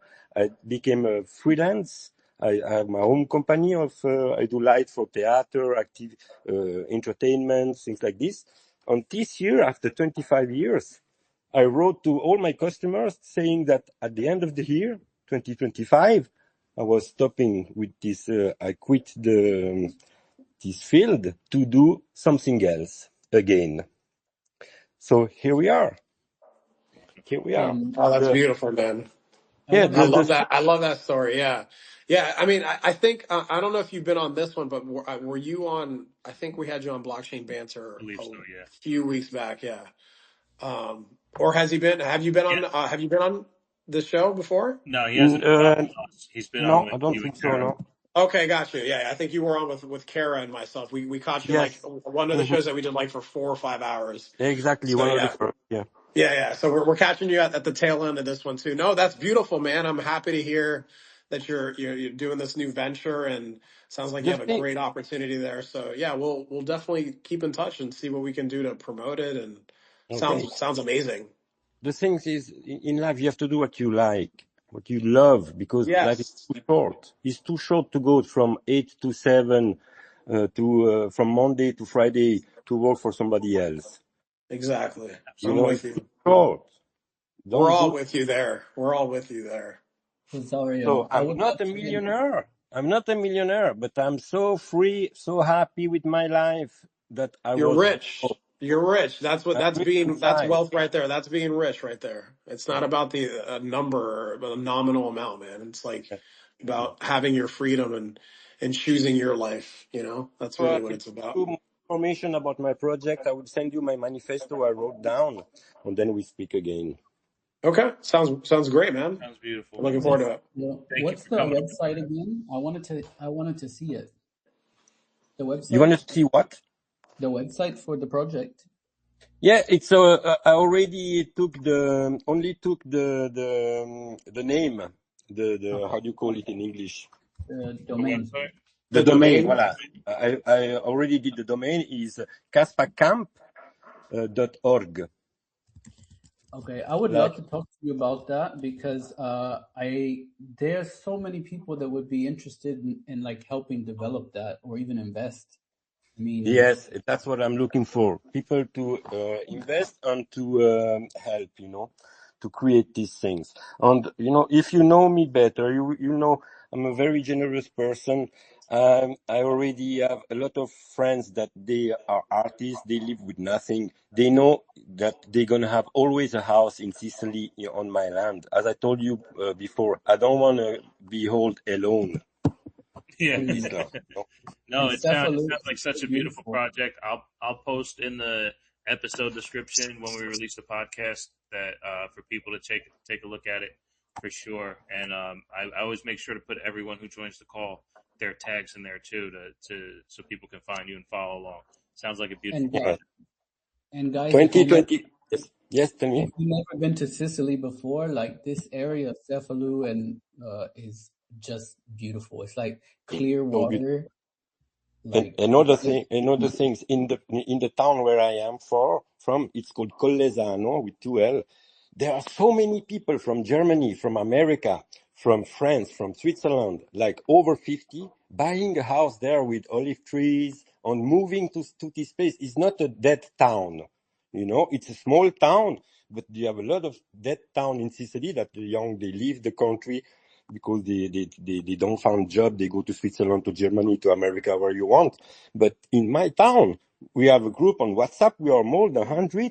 And in this 100, we have around 40 to 50 people from outland, how do you say, on going to live in Colesano. So a lot of artists, things like that. So the conditions are all set to do it. That's On amazing. Well, 2026 is the year. Is the year of Kaspa, is the year of we're gonna do it. awesome. Sounds great.